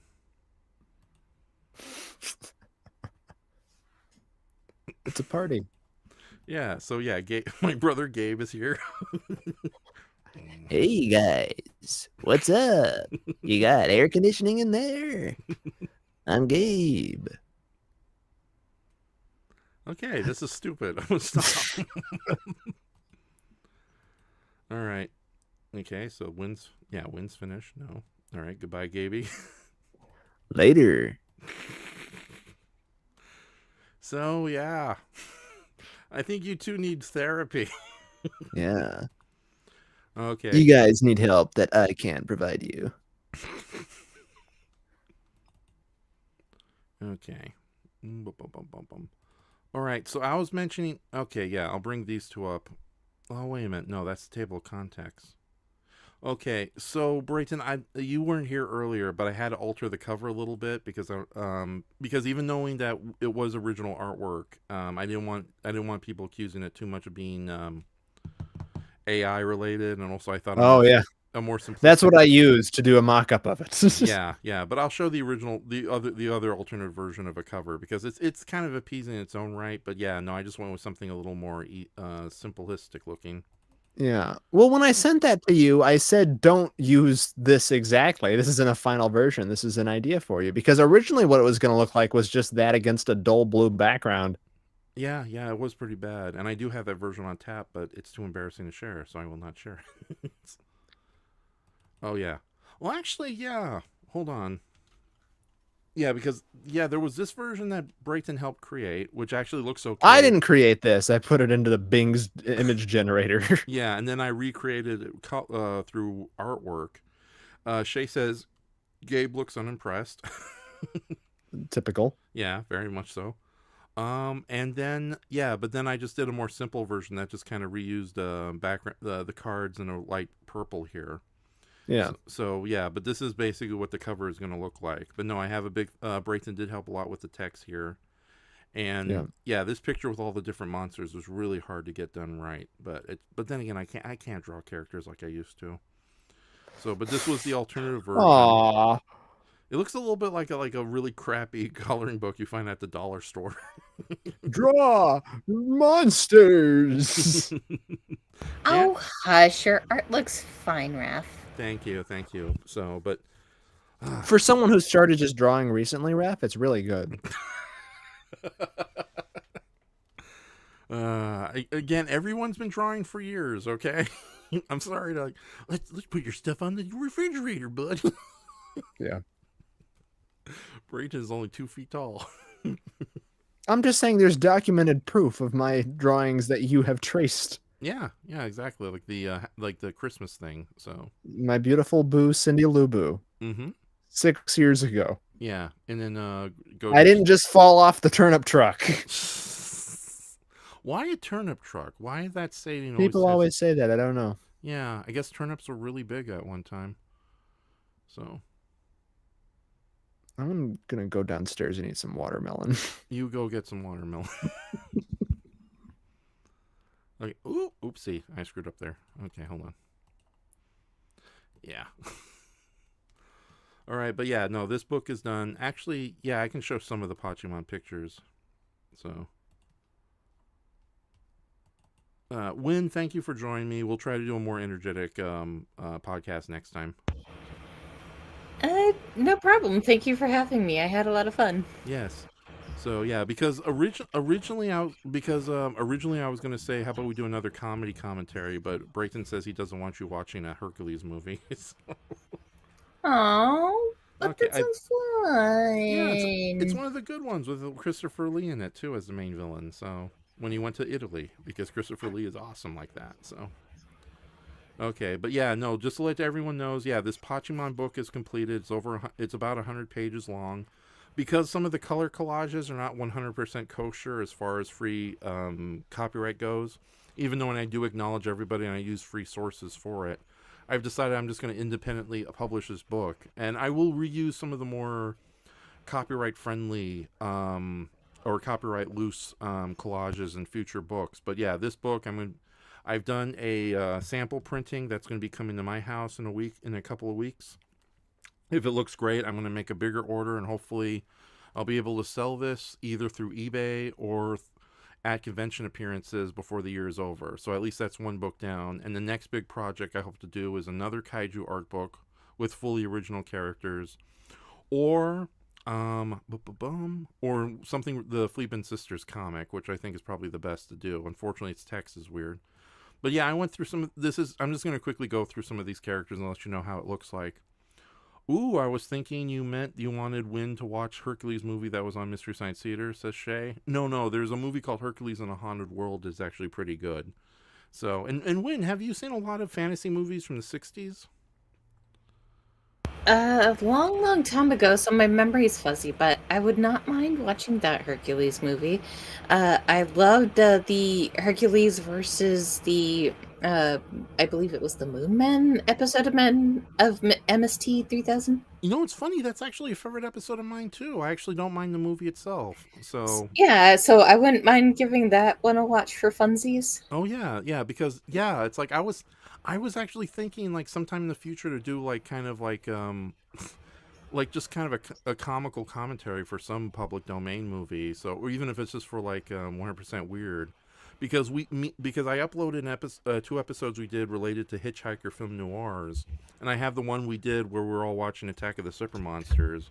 So yeah, I was thinking maybe doing something with the glue characters, but do we really want to keep in character the whole time? It's like, nah. So, but yeah, I'm just gonna show off some of these Pachimon pictures. Blah blah blah. This is the preview of what's gonna be in the book. So, and also, it's not just images. I also, with the help of Brayton and Patrick, I also wrote some heavy descriptions with these monsters. So you're getting pictures and descriptions at the same time. So about a page long. This character is called Green Fred. I think he came out really well. And the background was donated from my brother Gabe from his trip to Iceland. And of course, there's Gabe in the corner there. So, I don't know. I think it's funny. All right. And of course, the sea slug monster again, Mad Lash. Not a good name, but yeah. So I'll just go through this. Oh, I don't know about this, but I had one where I had Boo fight Prince Cobalt Beard, which is like basically Bluebeard if he was a giant space dragon. Okay. Oh, that looks really good. Yes, so yeah, and I used the Boo puppet, so just for the heck of it. This is Witch Zadora. For some reason, she's gotten a lot popular with everybody, but they think she's wearing a bikini underneath her seaweed cloak. And no, guys, why are you so weird? That's why she's gotten popular with everybody. Everyone just dreams of stupid stuff. So, And of course, there's me down there because wizards hang out together. Is All that right. to scale? What's the scale? Is that to scale? Oh, you mean she's that gigantic? Well, you too, like in comparison there. No, I'm close to the camera, and she's all the way in the distance behind the most haunted hotel in Canada. Ah. Yeah, whose name I forgot, so don't even ask me. All right, these were all done with public domain assets, but, at the same time, yeah, I'd rather recreate this through an artistic form. So, and this is Lady Liberty, since it's the 4th of July, and she's burning a certain Texas politician, but I don't want to get in trouble. So, but yeah, no, people really like this robot design. No complaints from me. Yes, yay. All right, this one I'm not too happy with. It's Valkyrie Val. So it was, I took somebody's golem character and turned it into a bird woman. So that hotel, by the way, is the Fairmont Banff. You're familiar with the Fairmont Bump? It's a new dance that's catching the generation, kid. Do the bump. The Fairmont Bump. And bump and do the bump. The Fairmont Bump. The scariest hotel in all of Canada. I lived there one night and it was filled with ghosts. Booga booga booga. Do the bump. It was the Fairmont Bump. Whatever happened to my Transylvania twist? I know. It got dranked by a werewolf. So, or did he literally mean dancing? It wasn't the name of a drink. Yeah, because the Transylvania twist is a song in its own right that Bobby Boris Pickett also wrote. Yes, and there's Captain Gorilla Hook, a character that Brayton really. Yes, and this is the infamous tourist spot.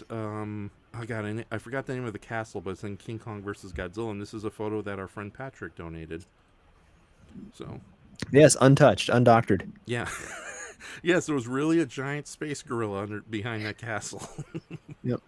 Patrick interviewed him for TohoKingdom.com. Yeah, exactly. So, what do? I break stuff.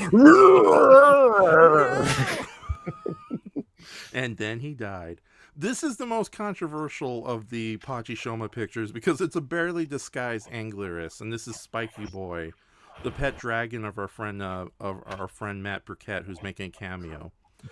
Hey there, Spiky Boy. Let's go and let's watch some things together. Okay. It's my pet dragon. Yeah. Yeah, no, the idea is that he was Spiky Boy was like a fantasy dragon that this kid adopted in the 80s, but they both grew up and now they're just living in Arizona. They're doing their best. So, but yeah, I didn't do a good job hiding the Angerus in here. So this is a character who, if I redraw, I'd have to heavily alter the head. So, and there's a gag where he's breathing fire and there's the nozzle from the effects artist. So if anybody gets that joke. Okay. Stay big, Spiky Boy. Yeah. This is Jagged Jade, a giant June bug insect. And yes, that's a local apartment. Go ahead and make fun of me, Brayton. Oh, yeah. Raph likes to take pictures of people's houses late at night to stick these things in front of. It's free assets, okay? So if anybody sees a peeper in their window. No, it's for science, okay?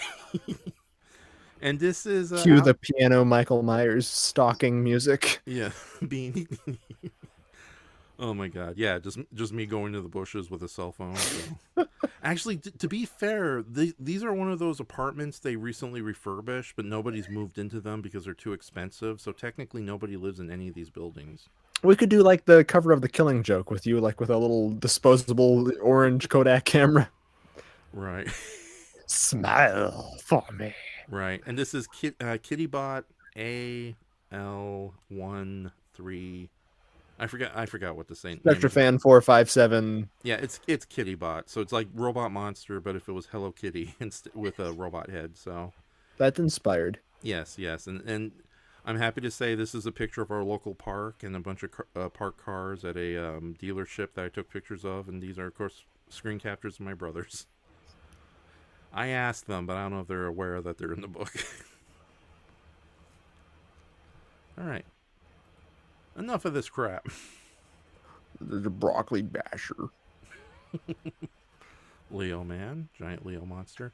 I took this picture from the top of a parking garage over at the Galleria Mall, so I got some good perspectives there. So I had to alter the photo a little bit so these roofs aren't real. Oh, Yeah. fakery. Yeah. Why does it say that? Okay, I already mentioned Green Fred. All right, Mad Lash. Okay. Just let me close this up, man. Oh, it's not letting me close up. All right, we're reaching the end of the night. There can never be too much Spiky Boy, says Goji Shay. Okay. All right, so I don't have a closing song on tap. Do you have anything? I on tap? sent the music to you, Raf, so you can play it. It Okay. is currently on your tap. Okay, Win, do you want to plug anything before we call it a night, or are you good? I'm good at the moment. But I can say keep an ear out. Once I do get confident enough with Krita, I may try to plug some art commissions. The only strict rule I have is that it is safe for work. Okay, cool. And if you Imagine having that rule. What rule? Things being safe for work. Yeah. Oh, wait a minute. Okay. Yeah, no, hold on. I got to share the pictures of the rocks. Wow, it looks just like him. Okay. Yeah, we can't end the night. I totally forgot about this. Again, I can't multitask. What? No, don't you dare. Okay. And what is the music? It's not going to be cat farts, is it? No, I sent you the whole folder with all of our music in it. It's your Hello Good Night song. Oh, okay. All right, I see all the thumbnails. Okay, I see the music. Hello, good night. Okay, there's difficult cat sightings, multitasking, Halloween intro. Oh wow, thank you. You basically found them all. Okay, so standard outro is the one I want to play, correct? You got it. Okay, but first, before we call a night, we have to. Yeah, this guy looks just like The Rock. Wow, arguably even more handsomer, I think. Yeah, so what is the name of this actor again? That is, he was a wrestler. Peter Maivia is his name. Who was Samoan. That's where The Rock is half Samoan, half African American. Yeah, he was a famous wrestler back in the days in the old WWF in the 70s. And he's kind of like if they invented Maui back then, and gave him a wig. He'd be perfect from Moana. Yeah. But no, yeah, check this out, everybody. That looks I can believe that being The Rock's grandfather. Cool. Yeah, and he gives Bond a run for his money, and that he flips him over tables, and unfortunately, we tend to forget that there's a lot of lesser known Bond henchmen that usually gets overlooked because they don't have silver teeth or they don't hang out with Christopher Lee directly. Yeah. Okay. Or don't eat deadly hats. Yes, that has that too. So. But yeah, no, cool. And plus he's dressed really well. Yeah, man crush material. Okay. Literally because he's trying to crush Braun. Hey! You got it, yeah. Okay. All right, so yeah. Now with that said... Bridge on the River Kwai also coming back. We're bringing back the movie Graveyard Shift. Yeah, we're going to try to do it this week. If not, sometime before I go house sitting. Oh, God help that baby. Yeah, well, the reason I do it is the friends who I'm house sitting for have a lot of animals too. So it's like 3 cats and 2 doggies. So I got to be on top of that, and a tomato garden. So, can the name of the show be Anna Tomato Garden? Anna the Tomato Garden or Ann a Tomato Garden? No, Anna Tomato Garden. ANNA Tomato Garden. One word, one last name. Okay. Then you're gonna have to send that through. Okay, then that's the name of tonight's episode. I think that's better. All right. I think that's better than Revenge Cat Piss or Gwyneth Paltrow with Goop. Yep. Okay. The Goop Troop. Yeah. No, just send me the text so I know I'm spelling it correctly. All right. Let me go ahead and read whatever last comments we have. Like Wynn says she has nothing to plug at the moment, but that's okay. Brayton, you just plugged 2 things. Okay. Oh, he says, Peter was you in... Oh, wait a minute. Peter was in You Only Live Twice, right, Brayton? Yes, that's where the screen caps come from. Okay, excellent. So, all right. And let me double check a couple of things here. Oh, wow, that is a good name. That's very similar to the big serpent monster we had. What was the name of the creature from Monster Hunter? Tobi-Kadachi. Tobi-Kadachi. Okay. Tobi-Kadachi.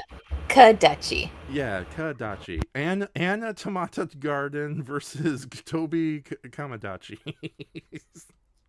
No, that's too much of a tongue twister. We'll just stick with Versus Shinji Higuchi versus Shoujo Tabuchi.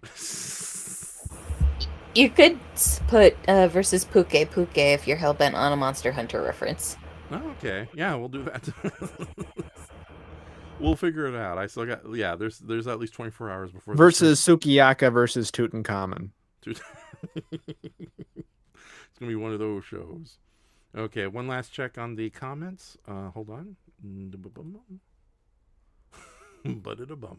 Oh no, it's your desktop screen. Yeah. Oh, that's okay. You're not gonna read anything precious. Oh wait, no, Brayton, stop using all my bank account numbers. All right, Shay, thank you for joining us, and a big thanks to the other 11 viewers who were throughout the night. But a bigger thank to everybody who's going to watch in the future. Like I said, it was very impromptu, and just trying to get back into the swing of things, especially since I don't really have everything back. Oh, Shay says, you only live twice, has some Godzilla connections, if you didn't know. Right? I know. Akio Wakabashi and Mei Hama are the Bond girls in that movie. Oh, yes. And both of them are, of course, famous for showing up in movies like Ghidorah the Three-Headed Dragon, Dogora, the Monster from Space, and probably some other movies I'm not totally sure. Oh, Mai Hama was also in King Kong vs. Godzilla, too. Okay. Actually, they were both in King Kong vs. Godzilla. Okay, yeah. All right. Andrew Hughes, however, does not appear. Indeed. Okay, so we're going to go ahead and call it a quit. According to you, he's in everything. Yeah. Who?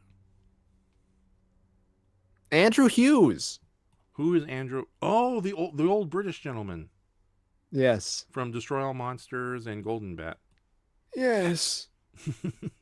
There's a flood in Tokyo.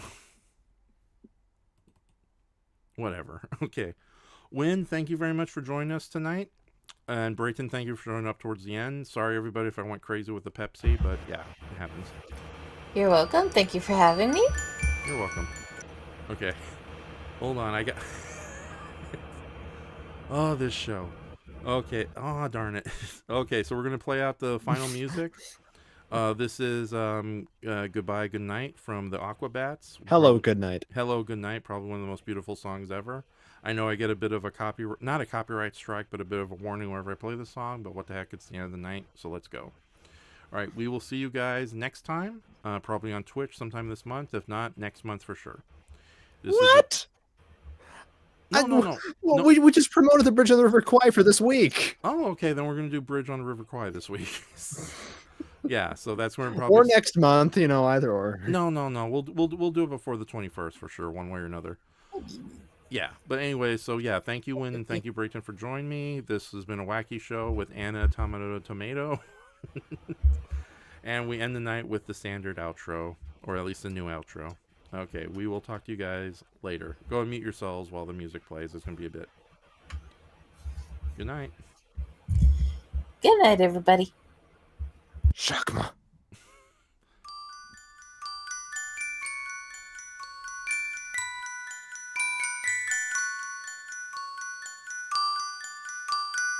Good night, ladies and gentlemen. Take care, and thank you for everything.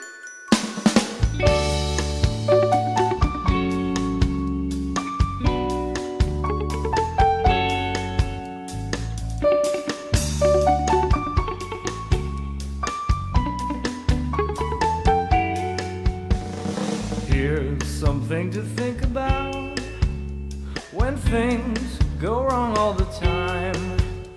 That luck can change like that high tide. Bad things can soon turn out alright. And with each passing day, so goes another life. Everybody wants to live, some people wanna die. So close your eyes, 'cause it's alright to say hello. Good night. A good night.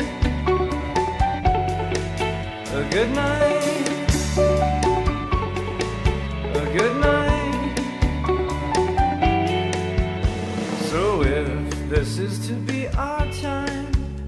Just think of what we left behind. Will they say good of you to last, or lose the memory of you fast? Forever and ever, a wonderful thing.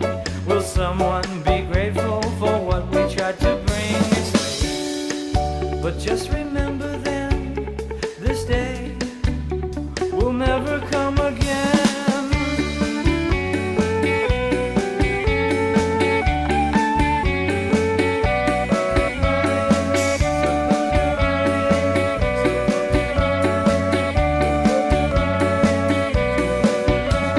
Oh, you're not saying a damn thing, are you? I offered them a peep show. That fell on deaf ears. Everybody wants to live. Some people wait to die. So close your eyes, 'cause it's alright to say hello. Good night, folks. Good night. Good night. Good night. Hello, good night. Hello, good night. Good night. Good night. Hello, good night. Goodbye.